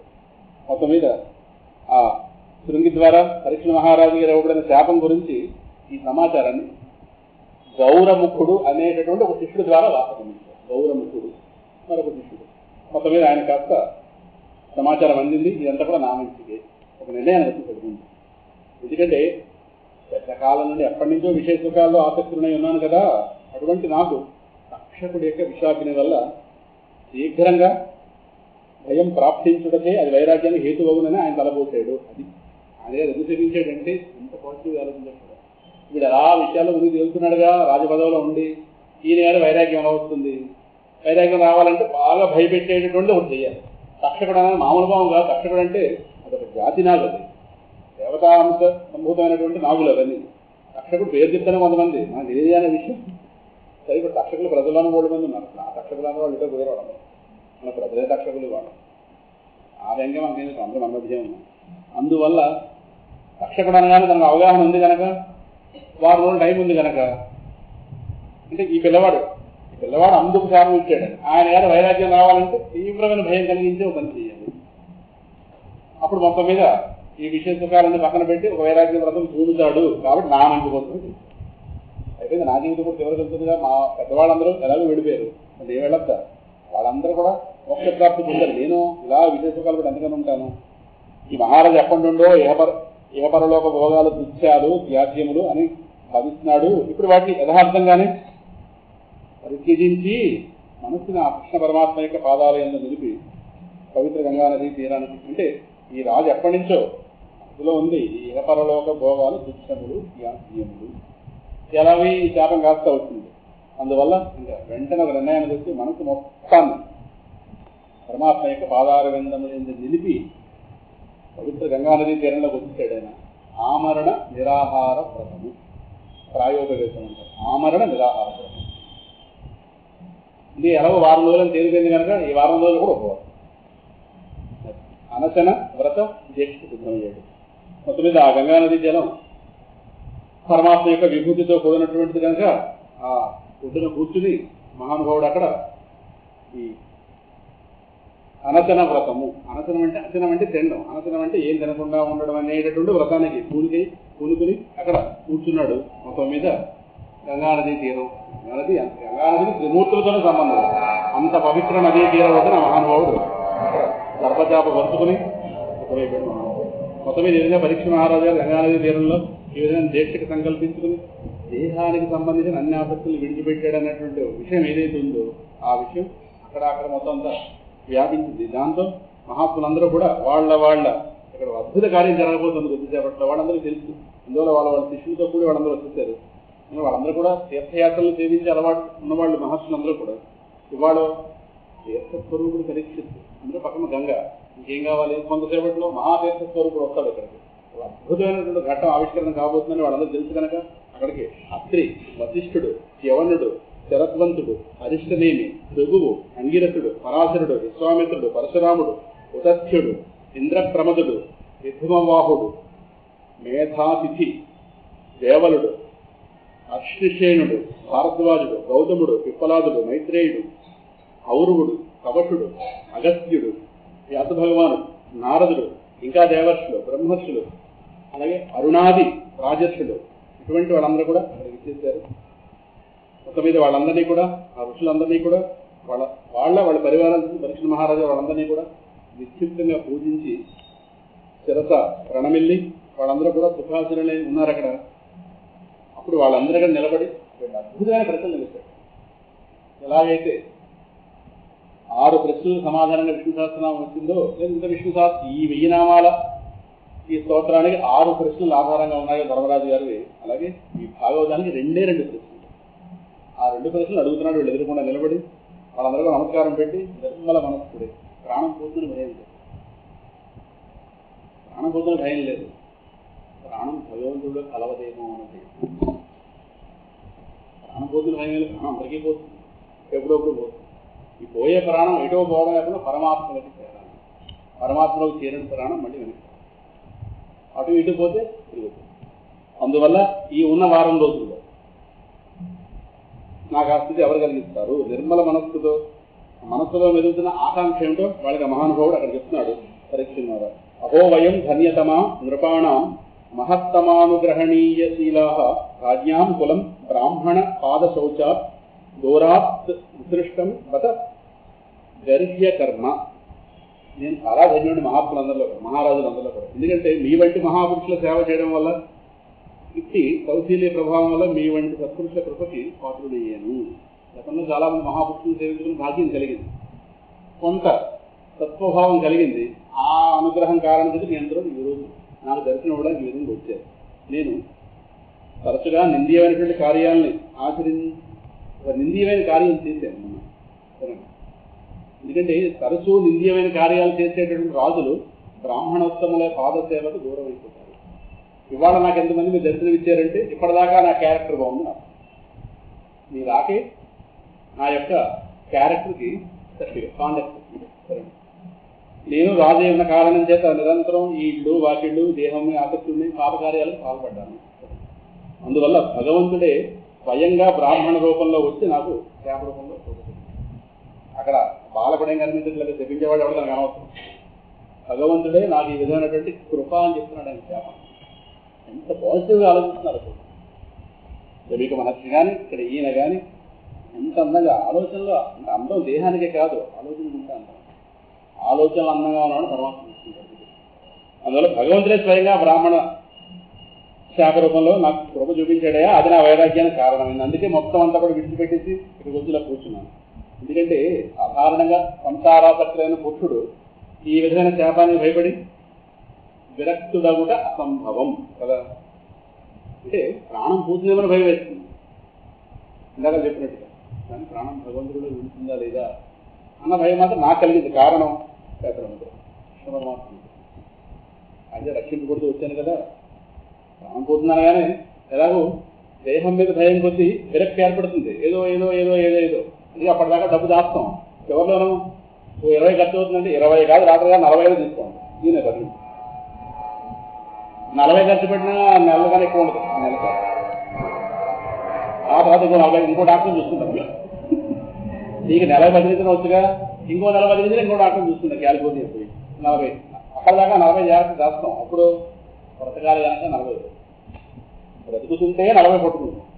బ్రతుకు పోతుందంటే బ్రతుకు నిలబడడానికి 40 అంటే దేని మీద తీపి 40 కాదు, 40 లక్షలు ప్రాణం మీద తీపి. అందువల్ల ఆ సమయంలో విరక్తి వస్తుంది. ఏది డబ్బు మీద అది ఏర్పడింది బ్రతికించుకోవడానికి. నా చిత్తాన్ని ఇప్పటికే భగవంతుడి చరణారవిందములను సమర్పించున్నాను. నన్ను మీరు అందరూ కూడా ప్రసన్నుడిగా చేసుకున్నాను. మీరు ఈ గంగాదేవి నా మీద అనుగ్రహం చూపించాను. అక్కడి నుంచి జ్ఞానగంగా ప్రవహిస్తాను. మీరు జ్ఞాన స్వరూపుడు సరేనా. ఎందుకంటే ఆ ముని కుమారుడి శాపం చేత తప్పనిసరిగా తక్షకుడు వచ్చి, తక్షకుడు కానీ ఆయనకు అనుచరుడు కానీ ఎవరో ఒకరు వచ్చి వాళ్ళు ఎలాగో కాటు వేస్తారు. వేస్తే వేనేమండి కాటు వేసేది నన్ను కాదు అనే జ్ఞానం మీరు. వాడు ఏది కాటేయగలడు? దేహాన్ని. అది నేను కాదనే జ్ఞానం మీ దగ్గర ఉంది కనుక మీరు నాకు ఆ జ్ఞానాన్ని ఇవ్వండి. తక్షకుడు వచ్చి దేహాన్ని కాటు వేస్తాడు అన్నదంటే నాకు భయం ఏం లేదు. ఈలోపు మీరు దయతో, నా మీద దయతో భగవంతుడికి లేని జ్ఞానం ఈ తెలియ అద్భుతమైన కోరిక కోరాడు. పునశ్చ భూయాత్ భగవతి అనంతే రతి ప్రసంగస్య తదాశ్రయేషు మహత్తు యాముపయామి సృష్టిం మైత్రియస్సు సర్వత్ర నమో ద్విజేభ్యః. ఇది కోరిక. ఈ శరీరం చాలించడం వెంబట కర్మవశంగా నాకు ఏ జన్మలు ప్రాప్తించడం నేను అదాత్మను అడగట్లేదు. కానీ ఏ జన్మ వచ్చినా సరే ఆ అనంత కళ్యాణ గుణ సంపన్నుడైన పరమాత్మ ఏడ నా శక్తి స్థిరముగా ఉండుగాక. నిరంతరమున భగవంతుని ఆశ్రయించే ఉండాలి. ఆయా ఉపాధుల్లో కూడా ఆయన సేవించేటటువంటి మీ వంటి భాగవతోత్తములతో నిరంతరం సద్గోష్ఠి కావాలి. ఇటువంటి ఏర్పాటు పెట్టుకోండి. నీ దేహం నుంచి బయటకు పోయినా పర్వాలేదు, సరేనా? మీలాంటి మహాపురుషులతో సాంగత్యం ఎప్పుడు నాకు నెలకొని ఉండే విధంగా మీరు చేయండి. ఈ విధంగా నన్ను ఆశీర్వదించండి. ముకుందమూర్ధన ప్రణిపత్యయాచే భవంతమేకాంతమియంతమర్థం అవిస్మృతి ప్రచరణారవిందే భవే భవే ఏ అస్తు భవత్ప్రసాదాత్తు. దేనిలో నేను అడగను. ముకుంద వాళ్ళు మీరు ఎలాగో చూస్తారు కానీ మీరు మీకు చెప్పారు. ముకుంద వాళ్ళు 4 వర్షాల లోపల బాగా చూసి అడిగి నేనెందుకు అవమానపడ్డాను? మీరు చెప్పలేకపోతే అడగాలి, కానీ మీరు చెప్పగలిగినప్పుడు నాకు ప్రశ్న అయిపోతుంది, నా మర్యాద పోతుంది. అని వాళ్ళ రాని అడిగావా అని వెనకాల వాళ్ళు అడుగుతారు. నా మర్యాద నన్ను నిలబెట్టుకున్నాను. పరీక్ష మహారాజు గారు ధీరుడయ్యా, జ్ఞాని. ఈ విధంగా ఈ నిరసన వ్రత దీక్షకి దృఢంగా నిర్ణయించుకుని గంగా నదికి దక్షిణ తీరంలో కూర్చున్నట్ట, గర్భల కొనలు తూర్పు దిశగా ఉన్నట్టుగా కూర్చున్నట్ట ఈయన గారు ఉత్తరముఖంగా ఆసీనుడైంది. అని సన్నివేశం. తూర్పుముఖంగా కూర్చుంటే అది దేవతలు ఎదురకుండా కూర్చోవడం అది చాలా శక్తివంతంగా ఉంటుంది. అంటే కొనలేమో గర్భ కొనలు తూర్పుగా ఉన్నాయట, ఈయన గారు ఉత్తరముఖంగా. తూర్పు ఉత్తరం రెండు శ్రేష్టమైన దిక్కు. ఈ రెండు కాకపోతే పడమర. కాకపోతే మొత్తం మీద రాజ్యపాలన భారానంతా కూడా జనమేజయుడికి ఆయనకు అప్పగించాడు. ఆయన 4 కొడుకుల్లో పెద్దవాడు జనమేజయుడు. ఈ జనమేజయుడే మహాభారతాన్ని పెద్దల దగ్గర నుంచి విన్నాడు. జనమేజయుడు ఈయన వల్ల భారతం బయలుదేరింది. మొత్తం మీద పరీక్షిత్ గారు ఆమర నిరాహార వ్రతాన్ని పూనుకున్నాడు. సమయంలో దేవతాగణాలు సంతోషంతో ప్రశంసిస్తున్నారు. మహారాజు మీద పూలు వర్షింపజేస్తున్నారు. నిర్విరామంగా దేవదందుకులు మోగుతున్నాయట. మహర్షులందరూ కూడా అక్కడికి వచ్చి బాబు బాబు నీ వంటి వైరాగ్యవంతుడు, నీ వంటి దృఢ నిర్ణయంతో ఉన్నవాడు ఎక్కడ చూడలేదు అని చెప్పి వాళ్ళందరూ కూడా ఆది రోజున బలుగుతున్నారు. ఆయన దృఢ నిశ్చయాన్ని ప్రశంసించి వాళ్ళ చూసారా ఎక్కడైనా ఎవడైనా నిరసన వ్రతం చేస్తుంటే మేము మా ఆమోదాన్ని తెలియజేస్తున్నాను. వీడు మోజు చేసి వస్తాడు. అక్కడ వాడు ఓ రోజు కూర్చుంటాడు. మా యొక్క సంఘీభావం తెలుపుతున్నాను పేపర్లో వస్తుంటాడు. ఇదో పదం ఈనాడు వాడు రాస్తుంటాడు. సంఘీభావం అంటే వీడు భోజనం మాండు తినేసి వస్తాడు, అరగంటలో మళ్ళీ తింటాడు. కానీ ఆ నిరాహార వ్రతం కూర్చున్నవాడు సంఘీభావం వాడుతూ 2 ఫోటోలు ఇలా కదా. ఆ విధంగా మహర్షులందరూ కూడా సరదాగా చెప్పారు. మహర్షులందరూ కూడా సహజంగా అతని మీద అనుగ్రహాన్ని చూపించేవాళ్ళు కదా. అటువంటి మహర్షులు అక్కడ పరివేశించే చేరారు. కృష్ణ పరమాత్మ యొక్క సద్గుణాల మీద ప్రభావితులయ్యాడు ఈ పరీక్షిత్ పూర్తిగా అని వాళ్ళందరూ ఎలా అంటున్నాక రాజశిరోమణి పరమాత్మ యొక్క అనుయాయులై నీ తాతగారులు ఉన్నారే వాళ్ళందరూ కూడా ముక్తి మార్గం పొందారు, ముక్తిని చేరారు. వాళ్ళకి చెందినవాడు కదా. అటువంటి వాళ్ళకి నువ్వు ఇటువంటి వ్రతాన్ని పోనడంలో ఏ ఆశ్చర్యం లేదు. నీ తాతగారిని తగినట్టుగానే నువ్వు ఉన్నావు. సరే, ఈ వంశం వాళ్ళు భగవత్ సన్నిధికి చేరే ఆకాంక్షతో పేరు మోసిన రాజులు కూడా ఎగబడేటటువంటి రాజ్యాన్ని తృణప్రాయంగా విడిచిపెట్టిపోయారు.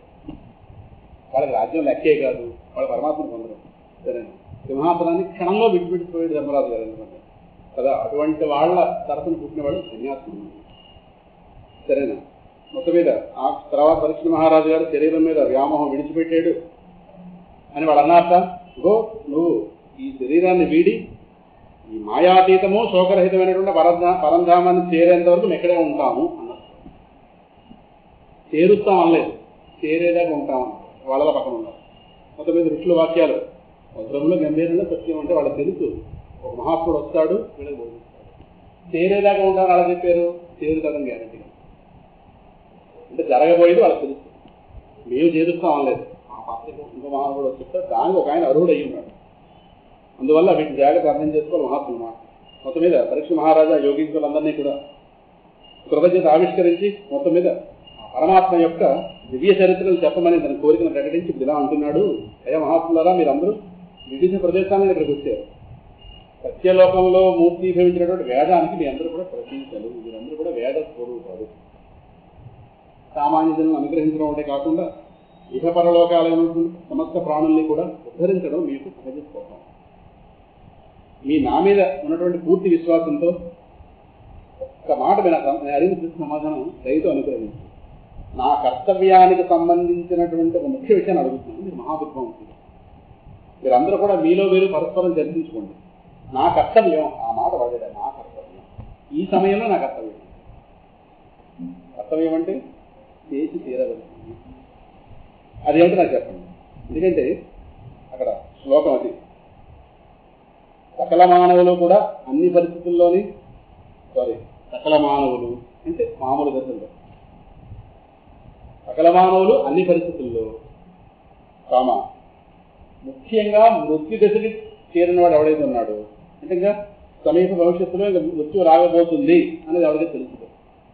బాగున్నవాళ్ళు మృత్యుకి దగ్గరలో ఉన్నవాళ్ళు, జీవితం మొత్తం మీద ఆయా స్థితిలో ఉన్నవాళ్ళు అన్ని పరిస్థితుల్లో. అక్కడితో సరిపోదు. ఇంకా మృత్యు వాసనం అయిన తర్వాత పరీక్ష దగ్గర పడుతుంది అనగానే ఇంకా చదువు కరెక్ట్. చదువు ఎప్పటి నుంచి చదవాలి? కాలేజీ ప్రారంభమైనప్పుడు చదవాలి. పరీక్ష దగ్గర పడుతున్నప్పుడు అప్పుడు ఎక్కువ చదవడం ఇంకా ప్రధానం కదా. ఆ విధంగా నడుస్తున్నారు. ఆ ఆఖరి పరీక్ష వస్తుంది, ఆఖరి పరీక్ష, దానికి ముందు మామూలు జీవితం అంతా నడుస్తుందిగా. అందువల్ల తతశ్చవ కృత్యమిమం విపృచ్ఛే విశ్రభ్య విప్రా ఇది కృత్యతాయాం. కృత్యతాయాం నేను చేయవలసింది ఏంటి? సమస్త మానవులు అందరి కోసం అడిగాడు. కేవలం ఇప్పుడు ఈ క్షణంలో నా గురించి నా ఒక కర్తవ్యం అనేది సమస్తం కూడా అంటే నాలా ఎవరు కూడా ఆఖరి దశకు వచ్చేదాకా మోక్షం పొందకుండా ఉండిపోకూడదు. నేనే దురదృష్టవంతుంది. 6 నెలలు గ్యాప్లోకి వస్తుంది. పోలే 6 నెలలు అదృష్టం బాగుంది. ఇంకా సాయంకాలం కల్లా వాడు వచ్చి వాడు వేసేస్తాడు అన్నది ఆ పిల్లవాడు నాకంత అదృష్టం ఇచ్చాడు.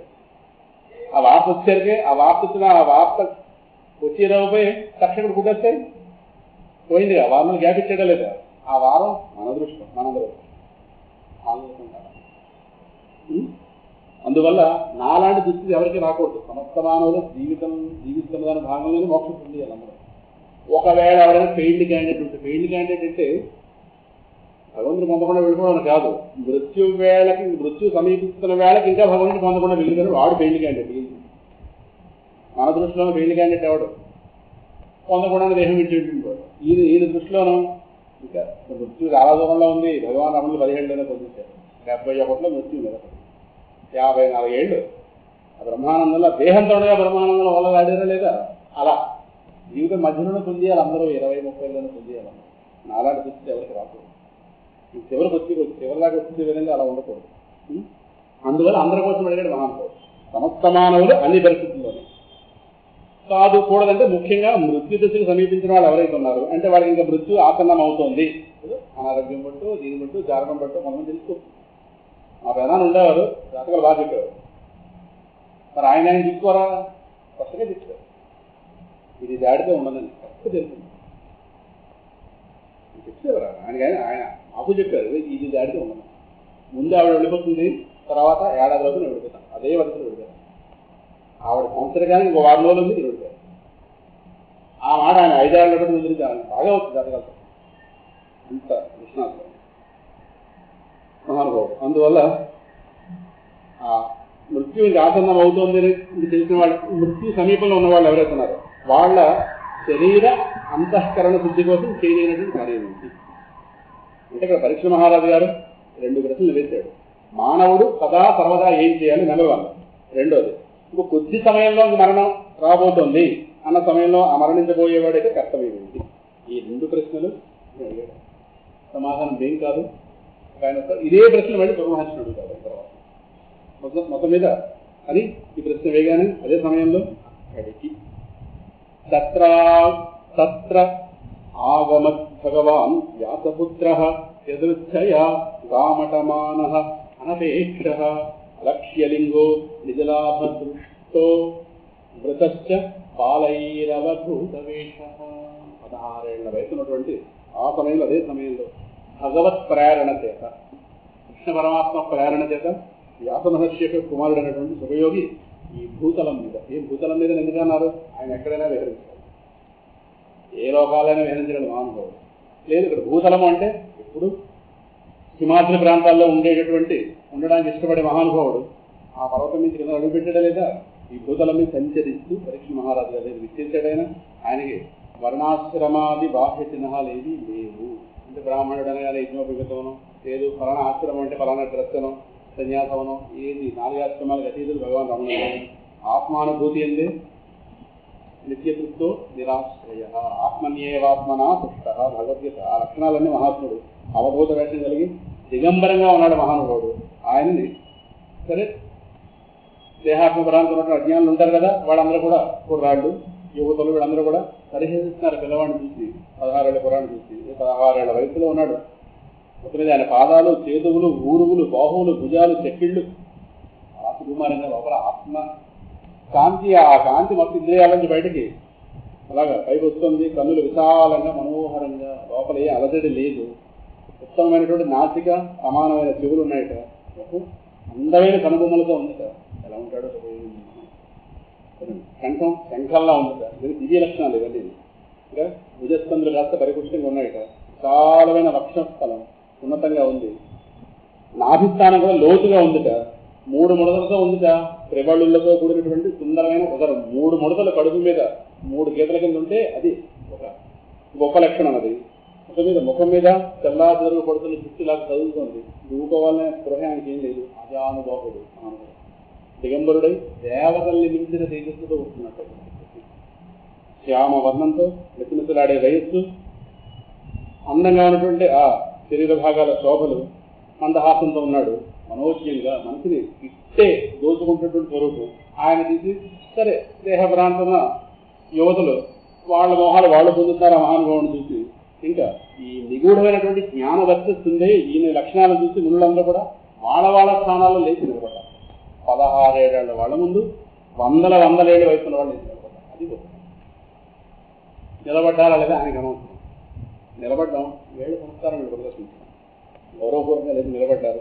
మొత్తం మీద అక్కడ అతిథిగా విచ్చేసిన మహానుభావుడు సుఖయోగేంద్రుడికి విష్ణురాతుడు శిరసా ప్రణమిల్లి నమస్కారం చేసి ఆయన సేవలు చేశాడు. సరే ఇంకా ఆయన వైభవం గురించి తెలియని స్త్రీలు బాలులు అక్కడి నుంచి అంతగా ఆయన ఏడిపించారుగా. చుట్టూ వీళ్ళందరూ ఉండగానే వాళ్ళు కాస్త దూరంగా వెళ్ళారు. ఎలాగ ఆ మహర్షులందరూ యొక్క పూజలు అందుకున్నాడు కదా సుఖాసురుడే మహానుభావుడు. గ్రహాలు, నక్షత్రాలు వీటి చేత ఎలాగైతే పరివృతమైనటువంటి చంద్రుడిలాగా ఈ మహాపురుషుల మధ్యలో ఉన్నటువంటి ఉపయోగించి ఈ వాతావరణం చూస్తే దేహధ్యాస లేనివాడు భక్త, దేహము లోకము అక్కర్లేనివాడు ఇద్దరు భాగవతానికి ఉంటారు. అందుకు భాగవతానికి వస్తుంది. దేహం లోకం ఆయనకు అక్కర్లేదు, దేహ ధ్యాసే లేదు. వీడు ఎక్కడున్నాడు అంటూ అందువల్ల ఆ చంద్రుడి చుట్టూ అనేక నక్షత్రాలున్నా చంద్రుడు అందం చంద్రుడిది. అలాగే చుట్టూ అనేక మంది మహర్షులు ఉంటే ఉండొచ్చు. ఉపయోగుడు. అందువల్ల ఆ మహానుభావుడు బ్రహ్మర్షుల చేత, రాజర్షుల చేత, దేవర్షుల చేత వీళ్ళందరి చేత కూడా నమస్కరింపబడ్డాడు. మొత్తం మీద ఆయనకు రాగానే అద్భుతమైన శోభ ఆ ప్రాంతానికి వచ్చింది. ఒక పక్క గంగానది ఆవిడ సన్నిధి ఎలాగో ఉంది. మొత్తం మీద ప్రశాంత చిత్తుడై ఆసీనుడై ఉన్నాడే ఆ భాగవత శిరోమణి, ఆ మహానుభావుని భాగవత శిరోమణి దగ్గరికి వెళ్ళి శిరసా నమస్కరించి పద్మాంజలి అయి మృదుమధురంగా అడుగుతున్నట్ట, ఓ బ్రహ్మస్వరూపుడైన పూజ్య మహర్షి, చాలా ధన్యుడిని బాబు. కారణం నేను అపరాధం చేస్తేనో, అపరాధం చేసిన క్షత్రియుడు, మీకు ఆ విషయం తెలుసు. అయినప్పటికీ మీ వంటి సత్పురుష సమాగమాన్ని అర్హుతుంది. సరేనా? ఇక్కడ నా మీద కృప చూపించి అతిథి రూపంలో ఇక్కడికి వచ్చావు, మమ్మల్ని అందరినీ పవిత్రం చేస్తావు. మీ వంటి మహాత్ముల్ని, అది గొప్పతనం. మన ఇళ్లలో ఉండి సుఖ మహర్షిని ఒకసారి ధ్యానం చేసేక మీ వంటి మహాత్ములు స్మరించడం చేసే గృహస్థుల యొక్క నివాసాలు పునీతమైపోతాయి. స్మరిస్తే చాలు ఉపయోగం. ఉపయోగీంద్రాయ నమః అనుకుంటే చాలు. ఏషాం సంస్మరణాత్ పుంసాం సత్య శుద్ధ్యంతి వై గృహా. సత్య వెంటనే ఇంట్లో దోషం పోతుంది. ఏషాం సంస్మరణాత్ పుంసాం, ఎవరిని స్మరించినంత మాత్రంలో వెంటనే శీఘ్రంగా గంట పోయి 2 గంటలు పోయిస్తారు. సత్య కాన్ఫిడెన్స్ లెవెల్గా మాట్లాడుతారు. శీఘ్రంగా నిప్పు ముట్టుకోగానే కాల్చడం మరుక్షణం ఎలా ఉంటుందో అలాగా నిన్ను స్మరిస్తే చాలయ్యా, గృహాల్లో ఉన్న దోషాలు వెంటనే సరేనా? అటువంటి నువ్వు మహాత్ముడివి, నీ వంటి మహాత్ముల దర్శనం భరిస్తేనే పాపాలు పోగొట్టే స్వరూపం కదా నువ్వు. అటువంటి నీ యొక్క దర్శనం పాద ప్రక్షాళనం చేసేటటువంటి భాగ్యం నువ్వు మా ముందు కూర్చుని ఇలా సుఖాసనంగా మా ముందు కూర్చోవడం సాధ్యం అవుతుంది. ఇటువంటి కలిగాయంటే ఇటువంటి సేవలు నాకు అందించేవే నువ్వు. నీ సేవ చేసిన భాగ్యం మహాత్ముల సేవ దొరికితే ఇలా చెప్పాలి. మీ అర్హులేం కాబట్టి మీ సేవ చేసేమని ఎప్పుడు అనకు. మీరు మాకు మీ సేవా భాగ్యం కలిగిస్తే నాకు ఇది కలిగింది. నమ్రత నేర్చుకోవాలి. నమ్రత కావాలి. పక్క వాళ్ళు చెప్పినప్పుడు కూడా ఎప్పుడైనా సరే పలానా మామూలు గారు బాబు చేసాడు నా చేసామని అనకూడదు కదా. ఆయన చేసే భాగ్యం నాకు ఇచ్చే ఈ నమ్రత. అది ఆనోట వాళ్ళు చెవి కొడుతుంది. మేము చేసేద్దాం, నేను చెప్తే ఎవరు చేస్తాడు ఈ ఆశ్రమంలో, ఈ మాటలు బాగుపడే మాటలు కావు, బాగు పండించే మాటలు. ఆ అవకాశం వాళ్ళు ఇంకోరికి ఇస్తే పోయింది. ఇది దానికోసం కాదు కూర్చుని తపస్సులు చేయాలి. వాటి కోసం అవకాశం వస్తే దుర్భాగ్యం ఇంతోడు ఆ కాళ్ళు కనడానికి ఎవరు లేరా ఈ దంపతులు తప్పి ఏడు మనం గొప్పతనం. ఇదే అహంకారం. అందువల్ల భగవతం అహంకారికి చాలా దూరం. ఎంత నమ్రతతో మాట్లాడుతున్న మహానుభావుడు. మరిస్తేనే పాపాలు పోగొడతావు కదా. అటువంటి నీ యొక్క దర్శనం స్పర్శనం పాద ప్రక్షాళన మా సమీపంలో కూర్చోవడం, పాద ప్రక్షాళన చేసుకుని వెళ్ళిపోవడం కూడా కాదు. మా దగ్గర కూర్చున్నావే ఇన్ని భాగ్యాలు కలిగించావు కదా. నాకు ఏ అర్హత కలిగించు, ఇంకా మా భాగ్యం ఏమని చెప్పాను. పరిస్థితి పాపం పోగొట్టేటువంటి స్వరూపం గలవాడివి. ఇంతసేపు మాత్రం నాకు ఇన్ని సేవా భాగ్యాలు కలిగించు, ఇంకా నా భాగ్యం ఏమని చెప్పమంటావు. పక్కన గంగానది కూడా చిన్నదే నా భాగ్యం. గంగ చాలా చిన్నది. ఎందుకంటే మహావిష్ణువు ఎలాగైతే ఎదురకుండా రాక్షసులు నిలబడలేరో నీ సన్నిధికి చేరిన మానవుల పాపాలు ఎంతటివైనా వెంటనే నశిస్తాయి. సాన్నిధాస్తే మహాయోగిన్ పాతకాని మహాంత్యపి సత్య నశ్యంతి. మళ్ళీ సత్య పదం వాడారు. వెంటనే నశిస్తాయి. సత్య నశ్యంతి వై పుంసాం విష్ణోరివ సురేతరా. ఆ గొప్పవాడే రాక్షసుడు అంత కావచ్చు, విష్ణువు ముందు వాడు తీసుకొచ్చి ఎలాగో నీ సన్నిధికి వచ్చినటువంటి మానవుల పాపాలు ఎంతటివైనా వస్తాయి. మహాత్ముల దర్శనం, సాధు దర్శనం పుణ్యం అంటుంది. వాళ్ళు ఎన్నో పుణ్యాలు, కోట్ల పుణ్యాలు చేసుకుని ఉంటారు. వాళ్ళ దగ్గరికి వెళ్తే పెద్ద ప్రయత్నం లేకుండా పవిత్రం అవుతాం. ఎందుకంటే పాండవులకి ఆత్ముడు కదా మన కృష్ణ పరమాత్మ. వాస్తవంగా నాయడ కూడా ఎంతో ప్రసన్నుడై ఉండేవాడు. ఆ స్వామి ఆ మేనత్త కుమారులు ఉన్నారు కదా, పాండవులు సంతోషపెట్టడం కోసం వాళ్ళ వంశంలో జన్మించిన సైతం వాళ్ళని ఆనందింపజేయడం కోసం వాళ్ళ వంశంలో జన్మించిన నాకు సైతం కూడా తన ఆత్మీయతను అందించాడు. నాకు అర్హత ఉంది కాదు, వాళ్ళ తరఫున పుట్టాను కనుక, వాళ్ళ వాడిగా పుట్టాను కనుక. అందువల్ల నాకు అర్థమైంది నీ వంటి వాడు ఎందుకు నాకు ఇంత భాగ్యం కలిగించాడంటే ఆ తరఫున పుట్టాను. ఎప్పుడు కూడా మనకి ఏదైనా భాగ్యం కలిగితే మీ వల్లే కలిగిందని ఒకటి చెప్పాలి, మా పెద్దల దయ వల్ల కలిగింది చెప్పాలి. పెద్దల సంప్రదాయం ఎప్పుడు విడిచిపెట్టాలి. పాండవులు అంటుబడి తిరిగేవాడు పరమాత్మ. వాళ్ళ తరఫున నీ పుట్టే భాగ్యం నాకు కలిగింది. ఆ పరమాత్మ నా ఎందు వాళ్ళ ఎందు దయ నామి కూడా ప్రసరించింది. అందువల్ల ఇవాళ మీరు విడిచిపెట్టారు. నువ్వు ఈరోజు వస్తా లేదంటే అనాలి కానీ నన్ను మించిన వాళ్ళు లేడను. వీడికి భాగవతం చోట్లే పదే చెప్పుకోకుండా భాగవతం వింటే మన యొక్క బుద్ధి ఆలోచన విధానం మారిపోతుంది. అందువల్ల స్వయంగా మీరే ఇక్కడికి వచ్చారు. ఎందుకు చేశారంటే కృష్ణ పరమాత్మ యొక్క అనుగ్రహానికి మోచుకున్న వంశం మాది. మీరు అడవుల యందు ఏకాంతంగా తపోజీవనం సాగించే మహాత్ములు. మీకు ఇటువంటి ఈ జన సమూహాలతో పనే ఉంది మీకు.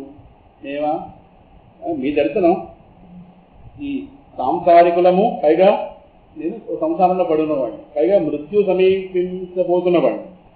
అటువంటి మాకు నీ దర్శనం ఎలా అవుతుందయ్యా నువ్వు ఇవ్వకపోతే? ఎక్కడుంటావో మీ నాన్నకే వంట పట్టలేదు, నేను ఎక్కడ పరిగెట్టాడు మహానుభావుడు. మీ నాన్నకే నువ్వు అందలేదు, పిలిచాడుగా చెప్పుకుంటూ వెళ్ళాడుగా మొదట చెప్పుకున్నాం కదా. అందువల్ల నా వంటి వాళ్ళకి నీ వంటి దర్శనం కలిగిందంటే దాని అర్థం కృష్ణ పరమాత్మ యొక్క పరిపూర్ణ కృప. కాకపోతే ఇది కలిగే అవకాశం లేదు. నువ్వు యోగీశ్వరులకే పరమగురువు కదా. మీరు పరమసిద్ధి స్వరూపం గురించి దాన్ని పొందడం కోసం మానవులు ఇక్కడ ప్రశ్న అడిగారు. అథ పృచ్ఛామి సంసిద్ధిం యోగినాం పరమం గురుం పురుషస్యేహ యత్కార్యం మ్రియమాణస్య సర్వథా. మళ్ళీ ఇదే రెండు ప్రశ్నలు ఆయన ముందు పెట్టాడు. నువ్వు యోగీశ్వరులు కూడా యోగివి. నాకు కావాల్సింది ఏంటంటే పరమసిద్ధి స్వరూపం గురించి, దాన్ని పొందడానికి మానవులు ఈ లోకంలో చేయవలసిన సాధనం గురించి వివరించు. రెండోది, మృత్యు సమీపంలో ఉన్నవాడి కర్తవ్యం ఏమిటి? ఆ రెండు ప్రశ్నలు. మృత్యు ఎప్పుడు వస్తుందని చెప్పాలి. ఆయన చాలా అదృష్టవంతుడు తెలిసిన వాడిగా, తెలియకపోతే నిరంతరం మృత్యువే ఆలోచించేవాడు. తెలుసు అనుకోండి ప్రిపేర్ అవ్వచ్చు, దాని ధ్యాస లేకపోతే లోకంలో బతికించినట్టు బతికి ఎప్పుడో వచ్చి మీద పడిపోతుంది అవుతారు, గొడవలేదు. కానీ మృత్యు అనేది వస్తుంది, ఎప్పుడు వస్తుంది తెలియనప్పుడు అది వచ్చేలోపు సాధించవలసిన కొన్ని ఉన్నాయి అనే ధ్యాస ఉన్నవాడు ఎలా బతుకుతాడు లోకంలో సాధకుడు? మీ వంటి వాడు చూస్తుంది కదా. ధర్మరాజు గారు ప్రశ్న, కిమేకం దైవతం లోకే కిం వాప్యేకం పరాయణం సుగంతః కమత్యంతః ప్రాప్నుయుః మానవాః శుభం సోధర్మ సర్వధర్మాణాం భవతః పరమో మతః కిం జపన్ముచ్యతే జంతువు జన్మ సంసార బంధనాత్. ఆయన మృత్యు దాకా తీసుకెళ్ళలేదు, ఆటగారిని మించి వెళ్ళిపోయి మనం. ఎందుకంటే ఈయన మృత్యు వచ్చేసాడు కనుక ఒడ్డుకి దాన్ని ఆధారం చేసి మృత్యు సమీపంలో ఉన్న వాళ్ళ కర్తవ్యం ఏమిటి? ఎందుకంటే ముముక్షువులు పైగా మరణం ఆసన్నమైన వాళ్ళు ఏ మహానుభావుడి కథను స్మరించాలి. యత్ శ్రోతవ్యం అథో జప్యం యత్ కర్తవ్యం నృభి ప్రభో స్మర్తవ్యం భజనీయం వా బ్రూహి యద్వా విపర్యయం. అక్కడ ధర్మరాజు గారు అడిగింది సుబంతః కమత్యంతః. అది ఏ మహానుభావుడు కథలు వినాలి, ఎవరి నామం జపించాలి, ఎవరిని స్మరించాలి, ఎవరిని సేవించాలి, వారు ఏంటి చేయాలి, ఈ విషయాలన్నీ కూడా మీరు చెప్పాలి. ఎందుకంటే అదే కాదు, చేయకూడని పనులు కూడా మీరు చెప్పాలి. చేయకూడని పనులు కూడా మీరు చెప్పాలి. అనగానే ఈశ్వర నూనం భగవతో బ్రహ్మన్ గృహేషు గృహమేధినా. గృహమేధి అనే పదం ఉంటుందా? ఇంట్లోనే ఉండి హత్యలు చేసేవాళ్ళు ఎవరు? మనందరం. మేధి అంటే హత్య చేసేవాడు, పాపం చేసేవాడు. గృహమేధి ఇంట్లో ఉండి పబ్లిక్ గా హత్యలు చేసేవాళ్ళం. అందువల్ల గృహేషు గృహమేధిన, ఇంట్లో ఉండి పాప కృత్యాలు చేసేటువంటి వీళ్ళందరూ ఉన్నారే. ఎందుకంటే నా లక్ష్యతే హవ్యస్థానం అపి గోదోహనం గతిస్తు. నీ దర్శనం అత్యంత దుర్లభం. ఓ భగవత్ స్వరూపుడైన ఓమనీశ్వర భగవత బ్రహ్మన్, నీ యొక్క దర్శనం అత్యంత దుర్లభం. ఎందుకంటే ఆవు పాలు పెదగడానికి పట్టే సమయం దాకా నా గృహస్థుల ఎండలో నిలబడవు. ఇప్పుడు మనం పాలు తిరుగుతున్నాం అనుకుంటాం, సుఖమాన్ని పెట్టారనుకుంటాం, ఆగి పాలు పెదగడం ఏమో వస్తాం అనుకుంటారు. మనకి ఇల్లు కింద పెట్ట దగ్గరికి వెళ్తే నిలబడతాడేమో, కానీ కొంచెం ఉండి ఒక 5 నిమిషాలు ఉండంటే నీ గురించి నేను నిరీక్షించాలా, నా గురించి నువ్వు వస్తావా ఏమో అడుగుతారు నా అనుభవం. మొత్తం మీద 1వ స్కంధానికి ఆఖరి శ్లోకం 1వ వాక్యం. ఏవమాభాషిత పృష్టః స రాజ్ఞా లక్ష్ణయా గిర ప్రత్యభాషత ధర్మజ్ఞో భగవాన్ బాదరాయణి. వ్యాసుల వారి పేరుతో ముగిసింది. సుఖమహర్షి పేరుతో బాదరాయణి. బాదరాయణుడు ఆయన కొడుకు బాదరాయణి. ఆయన పేరుతో 1వ స్కంధం 809 శ్లోకాల 19 అధ్యాయాల సమాహారమైనటువంటి 1వ అధ్యాయం. పరీక్ష మహారాజు గారు ఏదైనా మృదు మధురమైనటువంటి వచనాలతో ఉపయోగించుతూ సంభాషించారు కదా, సంభాషించి ప్రశ్నించారు కదా, అప్పుడు సమస్త ధర్మాలని ఆరాధించినటువంటి ఆ ఉపయోగి ఆయనకి ఈ విధంగా సమాధానం ఇవ్వబోతున్నారు అని 1వ స్కంధం. 1వ స్కంధంలో ఎక్కడ ఉపదేశం లేదు. మీకు సందేహం రావాలి, మరి 1వ స్కంధాన్ని పరీక్షితుడికి సుఖమహర్షి చెప్పుకుంటారా? పరీక్షితుడికి సుఖమహర్షి ఈ విధంగా చెప్పారని 1వ స్కంధంలో ఉంటే ఈ సుఖమహర్షి ఎలా చెప్తారు దీన్ని? ఇవాళ భాగవతం 2వ స్కంధం నుంచే ప్రారంభమైంది. అయితే 1వ స్కంధంతో కలుపుకుంటే 18,000 శ్లోకాలు. మరి 1వ స్కంధం ఎవరు రచించుంటారు? ఆనాటికి మాత్రం భాగవతం ఇక్కడి నుంచే ప్రారంభమైంది. ఆనాడు సుఖమహర్షి పరీక్షితుడు బోధిస్తున్నప్పుడు 2వ స్కంధం నుంచి కింద వెళ్ళింది. తర్వాత కాలంలో జరిగినటువంటి భాగవత సప్తాహాలు ఏవైతే ఉన్నాయో చెప్పుకున్నాం కదా, కనక సనందాదులు నారదను చేసినటువంటి సప్తాహం ఏదైతే ఉందో వాళ్ళు తర్వాత కాలంలో జరిగింది కనుక ఈ జరిగినటువంటి సన్నివేశాలను కూడా దీనికి చెత్త చేసి వాటిని శ్లోకబద్ధం చేసి వాటిని ముందు తగిలిస్తే ఇక్కడి నుంచి దీని కలుపు మొత్తం 18,000. అందుకని సుఖమహర్షి పరిస్థితి చెప్పారు కదా, సుఖమహర్షి చెప్పరుగా, ఇది మీరు అడగాలి వెంటనే సందేహం. మీరు అడుగుతారేమో చివరిదాకా చూసాను అనుకోవాలి మీరు. అందువల్ల ఆ సందేహం ఇంకా పోయి ఇంటికి వెళ్ళిన తర్వాత ఈ సందేహం వస్తుందేమో అని మీరు సందేహం ఇంకా అడగరు కదా, సందేహం రాదు కాబట్టి అడగరు. ఇది మొత్తం మీద మొత్తం మీద అందువల్ల సందేహ నివృత్తి కూడా నేనే చేయాలి కనుక ఇది ఇక్కడ కూర్చున్న వాడు అన్నీ చెప్పాలి సాధ్యమైనంత వరకు, సాధ్యమైనంత వరకు. అందువల్ల ఇది కూడా చెప్పడంతో లోపం పోయింది. ఇప్పుడు ఈ మహానుభావుడు బోధ ప్రారంభించి ఒక ఒక్క పారాగ్రాఫ్ చెప్పుకుని 2వ స్కందంలో ఒక శ్లోకం దానికి ఉపయోగించే ఆలోచన విధానం ఎలా ఉంటుందో చెప్పి ఒక మహాత్ముడు యొక్క ప్రస్తావన తీసుకొస్తాడు. అంటే వారం రోజుల్లో, అంటే ఆయన దృష్టి అంటే ఈ వారం రోజుల్లో నేను ముక్తి పొందగలనా, భగవత్ ప్రాప్తి పొందగలనా అంటే ఆయన పూర్తిగా అందరినీ అడిగింది నాకు వారం రోజుల్లో భగవత్ ప్రాప్తి కలిగించే శక్తి మీకు ఉందా అంటే మీకు సందేహం రావాలి. అందరితో పాటు వ్యాసుడు కూడా కూర్చున్నాడు. ఈ వ్యాసుడే కదా సుఖ మహర్షి చెప్పింది, నా దగ్గర పరిష్కారం ఉందని వ్యాసుల ముందు చెప్పచ్చుగా, ఉపయోగం దృష్టి జరిగింది రాగాలి ఏం చెప్తాగా ఆయన భాగవతం వెళ్ళింది. మరి ఆయన ఎందుకు వక్త అయ్యాడు, ఎందుకు కావలేదు? నన్ను తరింపజేసేది కావాలి, నేను వారం రోజుల్లో పొందాను. రక్షకుడు వచ్చి కాటు వేసే లోపు నాకు ఆత్మజ్ఞాన ప్రాప్తి కలగ, భగవత్ ప్రాప్తి కలగ, కలిగించే సమర్థత లేకుండా ఉన్నా వాళ్ళందరూ మౌనం వహించారు. వ్యాసులు లేవచ్చుగా, శుకుడే రావాలి. ఎందుకంటే ఈయనకున్న తీవ్ర వైరాగ్యం ఏదైతుందో అది భాగవతానికి మరింత శోభ తీస్తుంది. బంగారానికి అందం బంగారానికి ఎలాగో ఉంటుంది, కానీ మెరుగు పెడితేనో, మెరుగు పెట్టడం పేరుతో పైన మలినం తీసిద్దాం అనుకోండి, మెరుగు పెట్టకపోతే ఆ వైభవం అడుగు ఉండిపోతుంది. ఉంటుంది బంగారం కాంతిగానే ఉంటుంది అడుగున, పైన మాలిన్యం పట్టింది. అప్పుడు దాన్ని మెరుగు పెట్టడం కోసం బయట తీసేస్తే అది బయటికి వ్యక్తం అవుతుంది. ఆ విధంగానే భాగవతం ఏదైతే ఉందో దాని తేజస్సు దానికి ఉంటుంది.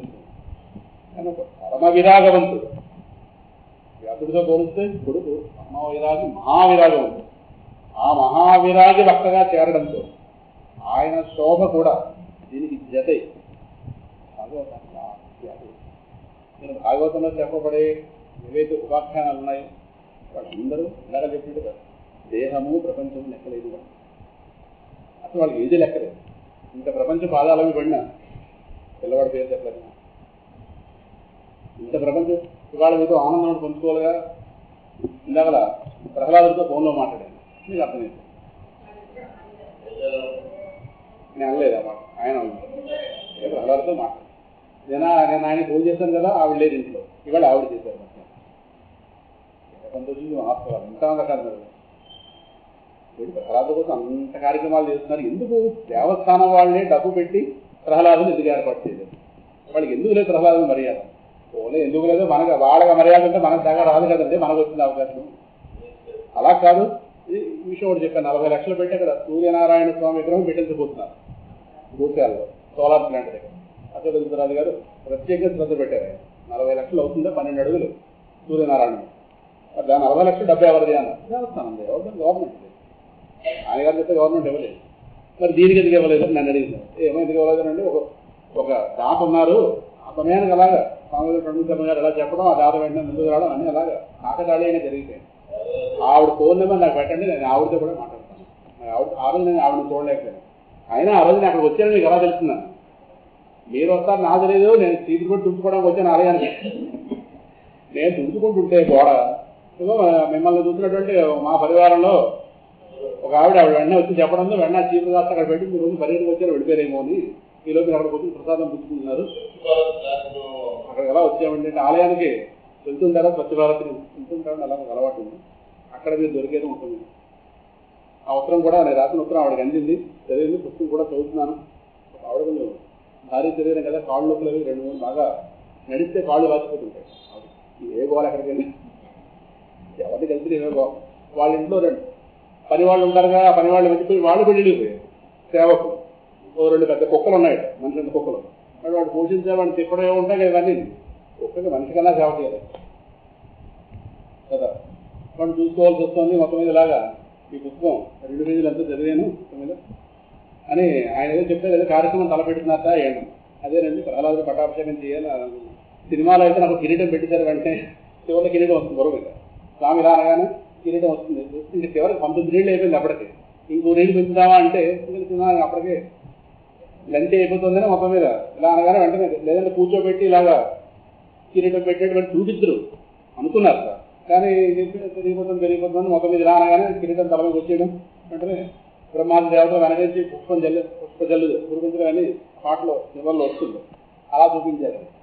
అదేనండి ఇక్కడ ఏదో ప్రహ్లాదుడికి ఒక కిరీటం పెట్టడం ఏర్పాటేవో దాని గురించి ఆలోచిస్తున్నాను. ఇంకోసారి దేవస్థానం చేస్తున్నాను, తిరగాలి దాని గురించి ఉన్నాగా జరగదు. తప్పకుండా నేను వస్తానని చెప్తున్నాను. నాకు ఆ వచ్చిన అదంతా పాలు పంచుకుంటాను ప్రహ్లాదులకి. చాలా మందికి ఇప్పుడు ఆవిడ నిన్న మొన్నట్లో గత 4 రోజుల్లో టీవీ 50 ఏళ్ళు నిండిన కారణం చేత ఇంటర్వ్యూ అవుతాయి కదా, అప్పుడు పక్కనే మన పుస్తకం పెట్టుకుంది కదా, ఈ పుస్తకం ఎవరు రాశారో పలానా సింహాసనంలో పలానా వాళ్ళు రాసి నాకు ఇచ్చారు, ఇందులో నా ఫోటోలు కూడా ఉన్నాయి, ఇందులో ప్రహ్లాద గురించి వాళ్ళంతా సేవ చేస్తున్నా, నా కెమెరా గురించి చెప్పిన వాళ్ళకి అవన్నీ కూడా ఛానల్స్లో వస్తాయి, ఆ పుస్తకం పక్కన కూడా పెడుతున్నాను చెప్పి నటి పుస్తకం ఎలా ప్రచారం నేను మొత్తం మీద మహాత్ములు ఏదైనా మాట్లాడి పుస్తకం పూర్తిగా చదివేకి మీ అందరి పుస్తకం రాస్తాను. ఈ లోపు విశాఖపట్నం వచ్చే అవకాశం ఉంది జూన్లో, కాకుండా ఇప్పుడు వచ్చినప్పుడు మీ అందరినీ కూడా చూస్తాను, మీ పరివారం మొత్తం చూడాలి. మొత్తం మీద ఆ మహాతలతో మాట్లాడడం జరిగింది. మీరేనండి ప్రేరణ ప్రహ్లాదు మాకు అని మాట్లాడాను కనుక ఒక్క శ్లోకం చదువుకుని ఇక్కడ ఆపేద్దాం. అథ ద్వితీయ స్కంధ. ఇక్కడ ఆయన వెళతారు. వరీయానేశతే ప్రశ్న కృతో లోకహితం నృప ఆత్మవిత్ సమ్మత పుంసాం శ్రోతవ్యాదిషు యః హరః. లోక కళ్యాణం కోసం అడిగిన ప్రశ్న చాలా ఉత్తమమైనది. మానవులు వినవలసిన, స్మరించవలసిన, కీర్తించవలసిన విషయాలన్నింటిలో కూడా ఎంతో శ్రేష్టమైనది. ఆత్మజ్ఞానులైన మహాత్ములు మాత్రం ఇటువంటి ప్రశ్న వేయగలరు, సామాన్యుడు కాదు. గురువు శిష్యుని ఆ విధంగా శ్లాఘించారు. సందా ఉంటుంది, మామూలు వాడు అలంకరించిన ఎక్కడేస్తాడు. అదే సావు మీద పడిపోతుందండి, నలందరి ముందు ఉపాయం చెప్పండి అంటే వాడు ఎంత వివేకం లేకపోతే నువ్వు సామాన్యుడు కాదు. సరేనా? అందువల్ల చాలా విషయం కూడా చెప్పారు. నువ్వేం భయపడక్కర్లేదు. వారం రోజుల ఖట్వాంగుడైన ఒక రాజేష్ ఉన్నాడు, ఆయనకి ఇంకా జీవితకాలం అంటే దేవతలకి రాక్షసులకు యుద్ధం జరిగినప్పుడు ఈ మహాత్ముడు దేవతలకి తరపున రక్షణ నిలబడి రాక్షసులు ఓడించాడు. అప్పుడు దేవతల వెంటనే ఒక కోరుకోమన్నారు, నాకు ఇంకా ఎంతకాలం ఆయుష్ ఉందో చెప్పండి.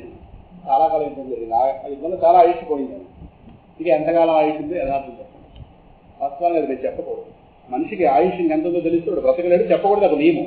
జ్యోతిశాస్త్రవేత్త కూడా ఎంతకాలం బతుకుతామో చెప్పచ్చు, కానీ ఈ రోజు పోతామని చెప్పకూడదు. అవి నియమాలు ఉంటాయి. గురువు గారు ఒట్టు పెట్టించుకునే జ్యోతిషం నేర్చుతారు. ఇంకా నా జ్యోతిషం వచ్చని చెప్పి ప్రతి వాడిని చూసి వాడు జాతకం అడిగి 2018 జనవరి 1 2026 1 లేదు వాడు ఇప్పుడే డెవలప్ అవుతారు. చెప్పకూడదు అలా, మనం అడిగినా చెప్పరు. కానీ చూసాయిగా మీరు 70 ఆడతారు, 70 ఆడతారంటే ఇంకా తర్వాత అంటారు. అలా బోర్డని చెప్తారు, కానీ ఇప్పుడు వాళ్ళ తీర్థులు చెప్తే ఇబ్బంది కదా. అది మీరు ఎలా చెప్పకూడదు, మాకు నియమం ఉంది. అలా కాదు, మీరు సహకారం చేస్తారు. నా వల్లే కదా మీరు విజయం సాధించారు. అందువల్ల నా కోసం మీరు ఒక్కసారి అవుట్ ఆఫ్ ది వెళ్ళండి, తప్పే ఉంది. నేనే మంచం బయట బెంగపడిపోను, చక్కగా నేను పరిస్థితులాగా వెళ్ళదనుకుని అంతకుముందు జరిగింది కదా. నేను ఇంకా ఉన్న సమయాన్ని మీకోసం చాలా వృధా అయిపోయింది. ఇంకా ఉన్న సమయాన్ని నేను భగవద్గీత ఉపయోగించుకోవాలి కదా అనగానే వాళ్ళు ఎక్కడ కట్టి ఇంకా 2 గడియలు మాత్రమే ఉన్నాయి. 2 గడియలు అంటే సుమారు 3.5 గంటలు చెప్పి తెలిసారు. 3.5 గంటలు కొంతమంది, 3 గంటల 15 నిమిషాలు కొంతమంది. అయితే మీరు వెంటనే నాకు సహాయం చేసి పెడతారు తప్పకుండా.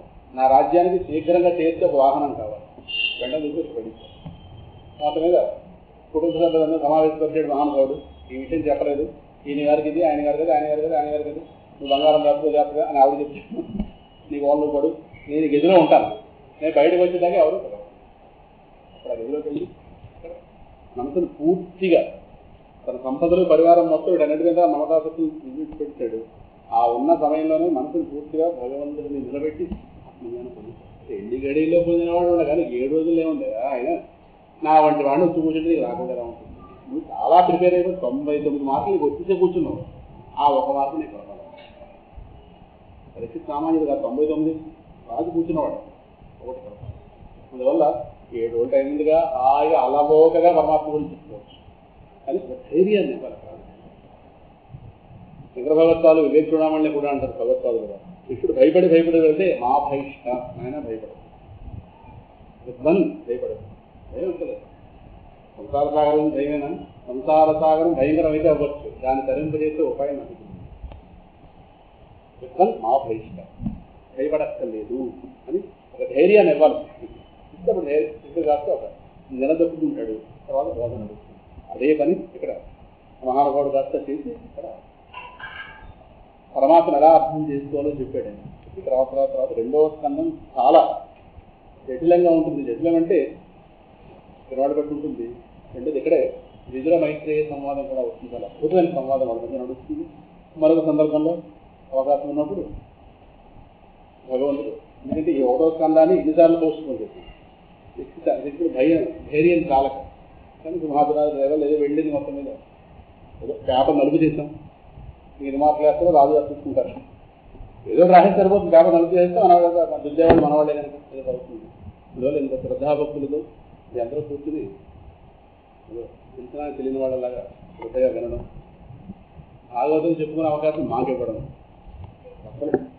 చదువుతుంటేగా వక్త చదువు వల్ల సభ రోజు రోజుకి భక్తులు పెరిగారు. కరావలంబ స్తోత్రం ప్రవచనం కాదు, నారద భక్తోత్తరాల ప్రవచనం దగ్గర నుంచి మీలో మార్పు కనిపించాలి. శ్రవణాసక్తి పెరిగింది. అందువల్ల క్వాలిటీ శ్రవణం. అందువల్ల ఒక లాభం, ఒక ప్రయోజనం ఒకటి ఉంది అనేది ఒక అర్థమైంది. ఇంకా ఎక్కడ దాకా వెళ్ళారంటే కరావలంబ స్తోత్రం దగ్గరికి వెళ్తే నేను శంకర భగవత్పాదులు డౌట్ అయిపోయారు. ఆ శ్రవణం అక్కడ దాకా వెళ్ళింది. ఆ తర్వాత వచ్చినటువంటి స్తోత్రం ఇది కనుక యథాశక్తి భగవత్ ప్రేరితంగా గురువుల అనుగ్రహంగా నేను 9 రోజుల పాటు ఆస్వాదించే భాగ్యం కలిగించినటువంటి ఈ సంస్థ వారికి నిర్వాహకులకు మిమ్మల్ని ఆశ్రయం ఇచ్చారు. ఆ విధంగానే పక్క శ్రోత ఇంతమందిలోనే అంతర్యామిగా ఉండి మనం దీని వైపు 9 రోజుల పాటు ప్రచోదనం కలిగించినటువంటి కృష్ణ పరమాత్మ యొక్క దివ్య శ్రీ చరణారవిందములకి అనంత కోటి నమస్కారాలు సమర్పించు. అలా బహుశः శ్రీరామ నవమి సందర్భంగా ఒక మార్చి 30 నుంచి అనుకుంటాను కిష్కింద నగరంలో కలుద్దాం అనుకుంటాను. స్వామి అనుభూతి సరేనా? నాకు 20 ఉగాది నాడు పెట్టడం మర్నాడు నుంచి అప్పటి నుంచి భక్తి ప్రజాభ్య పరిపాలయంతాం న్యాయేన మార్గేణ మహీమహీషాః ఓ బ్రాహ్మణేభ్యః శుభమస్తు నిత్యం లోకాః సమస్తాః సుఖినో భవంతు. రవీంద్రాయ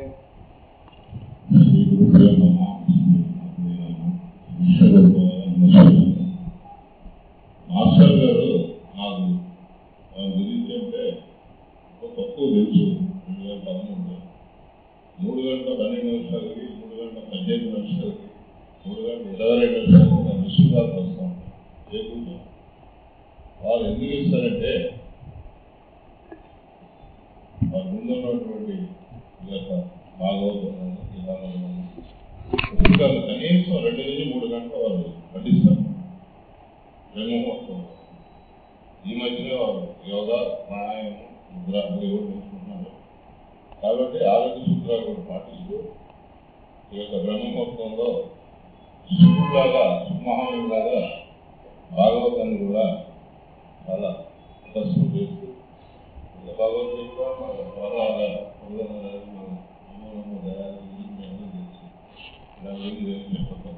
కొత్తగా జ్ఞానభక్తురాలైనటువంటి రోజునతో పక్షులు ఆవిడ కూడా మనం పుస్తకాలు వెంకటమణి గారికి కూడా ఎంతో ఉత్సాహంతో వారు వచ్చి ప్రహ్లాద తండ్రి పుస్తకాన్ని నాకు కావాలని రోజురామణి గారి భర్త ప్రత్యేకంగా అడిగి తీసుకోవడం. కాబట్టి కనీసం ప్రవచనానికి 6:30 to 8-90 minutes చెప్పాలంటే వారి ఇంటికాడ 3 గంటలు సర్క్యూట్ చేసుకుంటే ఆ యొక్క ప్రాక్టీస్ చేసి కానీ ఆ యొక్క దాంట్లో కంఠస్థం చేసి కానీ మనకి ఈ ఆశ్రమానికి రాదు. అది వారిలో ఉన్నటువంటి ముఖ్య విశేషం. అది చాలా మంది తెలియదు. సమయం చాలా అమూల్యం కాబట్టి వారు ఉదయం 3:30 నుంచే సాయంత్రం 6:30 వరకు మనకి ఆశ్రమానికి వచ్చే వరకు కూడా చాలా అమూల్యంగా భావించే సమయం టైమింగ్ గాడ్ అని చెప్తా ఉంటాను. ఇప్పుడు ఆయన కూడా సమయంలో చాలా లోబి 8 ముగించుకుంటే 8 వరకు కూడా ముగించలేదు. ఎందుకంటే ఆ రితం వెళ్ళిపోతూ ఉంటుంది.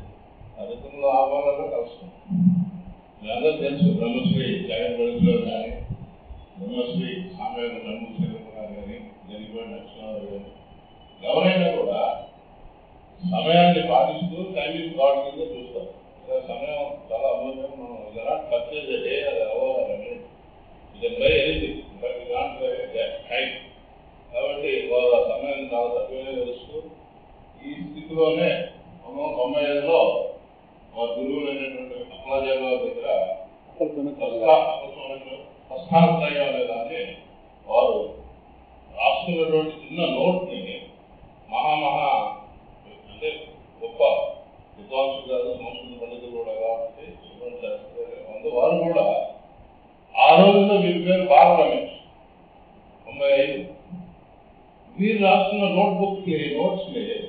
ప్రింటింగ్ చేద్దామని చెప్పి ఆ సంస్కృత పండితులందరూ కూడా ఆంధ్ర యూనివర్సిటీ ఏవిఎం గారు పనిచేసిన వాళ్ళు రమేష్ ప్రింట్ చేసుకుని మనం అందరూ కూడా అశ్వేయించుకుని ఆ సత్యం మనం అందరూ ప్రచారం చేద్దామంటే ఆ బుక్ నాకు ఇవ్వడం జరిగింది. దాంట్లో భగవద్గీత, ఉపనిషత్తులు, బ్రహ్మసూత్రం మూడు కూడా వాళ్ళు చదువుకున్నవాడు నేను చదువుకోవడం. నాకు అందులో ఇంట్రెస్ట్ ఉపనిషత్తులు కాకినాడ మన సత్యనారాయణ స్వామి దగ్గర ఋషికేశ్ హాస్పిటల్లో చూడడం జరిగింది. కాబట్టి 95 నుంచి వాళ్ళు ఈ రంగంలో ఉండటం, 30 ఏళ్ళ నుంచి శ్రీ భగవాన్ రమణమహర్షి వారి అన్నిలో నడవటం, ఆ యొక్క తత్వం అంటే మెయిన్ తత్వాన్ని పట్టుకోవాలి. పురాణాలు, ఈ ఇతిహాసాలు, ఈ గ్రంథాలు, ఈ స్వాదయ ఈ భారతం ఇవన్నీ కూడా మనకు ఊరికే names and forms thoughts Ravana ఎలా ఉంటాడు, కృష్ణుడు ఎలా ఉంటాడని మనం ఫామ్ చేస్తారు. నేమ్స్ అండ్ ఫార్మ్స్ అంటే రూపాలు, ఆయన రూపం నిరాకారం అంటారు. అందువల్ల ఎప్పుడు కూడా భగవాన్ రమణ మహర్షి తత్వాన్ని పట్టుకుంటూ వారు కొన్ని సమయంలో చాలా మానసిక ఆందోళన చెందడం జరిగింది, చాలా ఇబ్బందులు పడ్డారు రాదు అని చెప్పారు. దానికి విరుగుడు మళ్ళా దర్శన సోదరం కానీ పక్క ప్రాధాలు అలా వైరాగ్యం వచ్చి పక్క ప్రాధాలు చెప్పినటువంటి వైరాగ్యాన్ని తీసుకుని మహావిష్ణువు యొక్క 7వ రూపం వారి యొక్క అవతారాన్ని ఆ యొక్క ఆనవాయితీగా తీసుకుని పక్క ప్రాధాలు అనుజాడులో మీరు నడవాలని కోరిక తప్పన అందువల్ల ఈ స్థాయికి రావడం జరిగింది. కాబట్టి అంటే భగవాన్ రమణ మహర్షి ఇది జ్ఞానభక్తి, అంటే జ్ఞానభక్తి.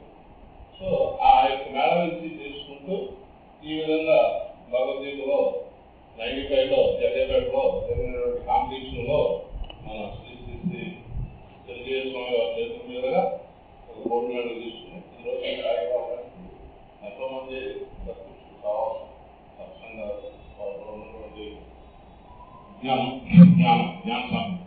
కాబట్టి ఆ యొక్క జ్ఞానదారిని మనకేమో కొద్దిగా ఆయన ఉన్న జ్ఞానదారిని కొద్ది భాగం మనకి ఆ ప్రవాహంలో మనం కొట్టుకోకుండా కాబట్టి కొద్దిగా మనకి సంపదను కలిగిస్తే మనం కూడా ఆత్మజ్ఞానం ఈజీగా ఎంతో బ్రహ్మబోధం చేసి బ్రహ్మజ్ఞానం తెలుసుకోవాలంటే చాలా ప్రశాంతంగా బాగా ప్రసాదించాలి. దాన్ని మనకి ఇప్పటికీ అందరూ 60+70+. కాబట్టి వారు నేను అనేది ఏంటంటే మంచి శిష్యుల్ని వాడు అనుకున్న జ్ఞానాన్ని అందరూ కూడా విలువదట్టి ఉన్నటువంటి వాళ్ళు 30 వాళ్ళు పోలిస్తుంటే ఆత్మజ్ఞానం తప్పకుండా ఉంటుందని ఆశిస్తూ ఒకసారి మేము ప్లాన్ చేసిన దర్శనం మన కృష్ణమూర్తి గారితో మా సంస్థ కాలేజ్ యూనివర్సిటీలో మున్సిపల్ నగర్ అని మనకి ఋషికేశ్ అంటే ఇన్వెంటరీ లేనట్టు అయిపోరండి. ఇప్పుడు ఆయన చెప్పింది కూడా సుమాములు కూడా స్పాట్ కావాలని చెప్పిన స్పాట్ ఎక్కడంటే మున్సిపల్ నగర్. అది మన ఋషికేశ్కి 50 కిలోమీటర్ దూరం. హరిద్వార్ తర్వాత హరిద్వార్కి లేనట్టు మధ్యలో వస్తుంది. అక్కడ మనం ఆ స్థలంలో మనం వెళ్ళి అక్కడ భాగవతం చెప్పుకుందామని స్థలం ఆల్రెడీ అరేంజ్ చేస్తాను నేను మన పద్మనాభ అక్కడ సూపర్ భాస్కర్ స్వామి కూడా తెలుగు రాష్ట్రంలో విద్యార్థులు ఉన్నారు. అది ప్లాన్ చేస్తే మన గురువు గారికి కొద్దిగా బదరీ గారి ఊళ్ళో పెడదామని అనుకున్నాం. అది సబ్జెక్ట్ కాలేదు. కాబట్టి నేను వారు కోరేది ఏంటంటే ఎక్కడైతే ఇప్పుడు చేస్తాడో అక్కడే మనం చెప్పుకుంటే బాగుంటుందని ఆశ. చూసుకున్నారు ఆ ప్రాంతంలో అరేంజ్మెంట్ చేయమంటే నేను చేస్తాను. అది ఏంటంటే మనకి కాంటాక్ట్స్ ఫోన్ నెంబర్స్ రాసినంతా కూడా నేను తీసుకోవడం భాస్కర్ స్వామి ద్వారా వచ్చాను. కాబట్టి ఆ స్థలం కూడా మనం సక్సెస్ చేసుకుంటే అది మంచి పవిత్రమైన స్థలం. లేదు లక్ష్మి మహాన్ని 7 రోజులు లాస్ట్ స్టేజ్లో వారు శ్రవణం చేశారు. ఇందాక గురువుగా కూడా చెప్తాం మన భక్తులందరికీ కూడా క్వాలిటీ శ్రవణం వచ్చింది. అందరూ కూడా చాలా అభివృద్ధిగా వస్తున్నారు. శ్రవణం అంటే చాలా ఆనందంగా ఉంది. ఎందుకంటే ఓపెన్ మైండ్తో ఆయన చెప్పినటువంటి 4 మంచి మాటలు క్వాలిటీ శ్రవణంలో తీసుకుంటేనే మన మనసు అర్థం. అది అర్థమైనప్పుడు కూర్చున్న రైతు శక్తి. కాబట్టి వారు నిరంతరం ఇదే విధంగా మనకి జ్ఞాపకం చేస్తూ మనందరూ కూడా చేయడం వల్ల మనకి తెలుగు సంస్కృతి మంచి పార్టీ సత్కారం చేసుకుంటూ వారిని మనం ఆమోదించుకుంటే మనం చేసేటువంటి కార్యక్రమాలు కూడా వారు సమయాన్ని కేటాయించి దర్శనం చేసుకుంటూ ఇలా శ్రీరామానికి కాండ కృష్ణుడి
మన ట్రెజరర్ అయినటువంటి ఏ బసవరాజు గారు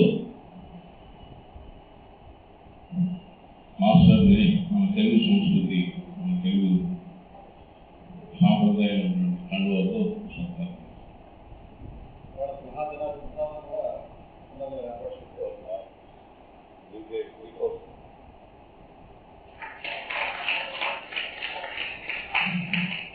అదేవిధంగా మన అప్పరాజు గారు, కృష్ణవేణి గారు దంపతులు నూతన అవసరాలు మరియు పాలన వారు అనుకున్నారు.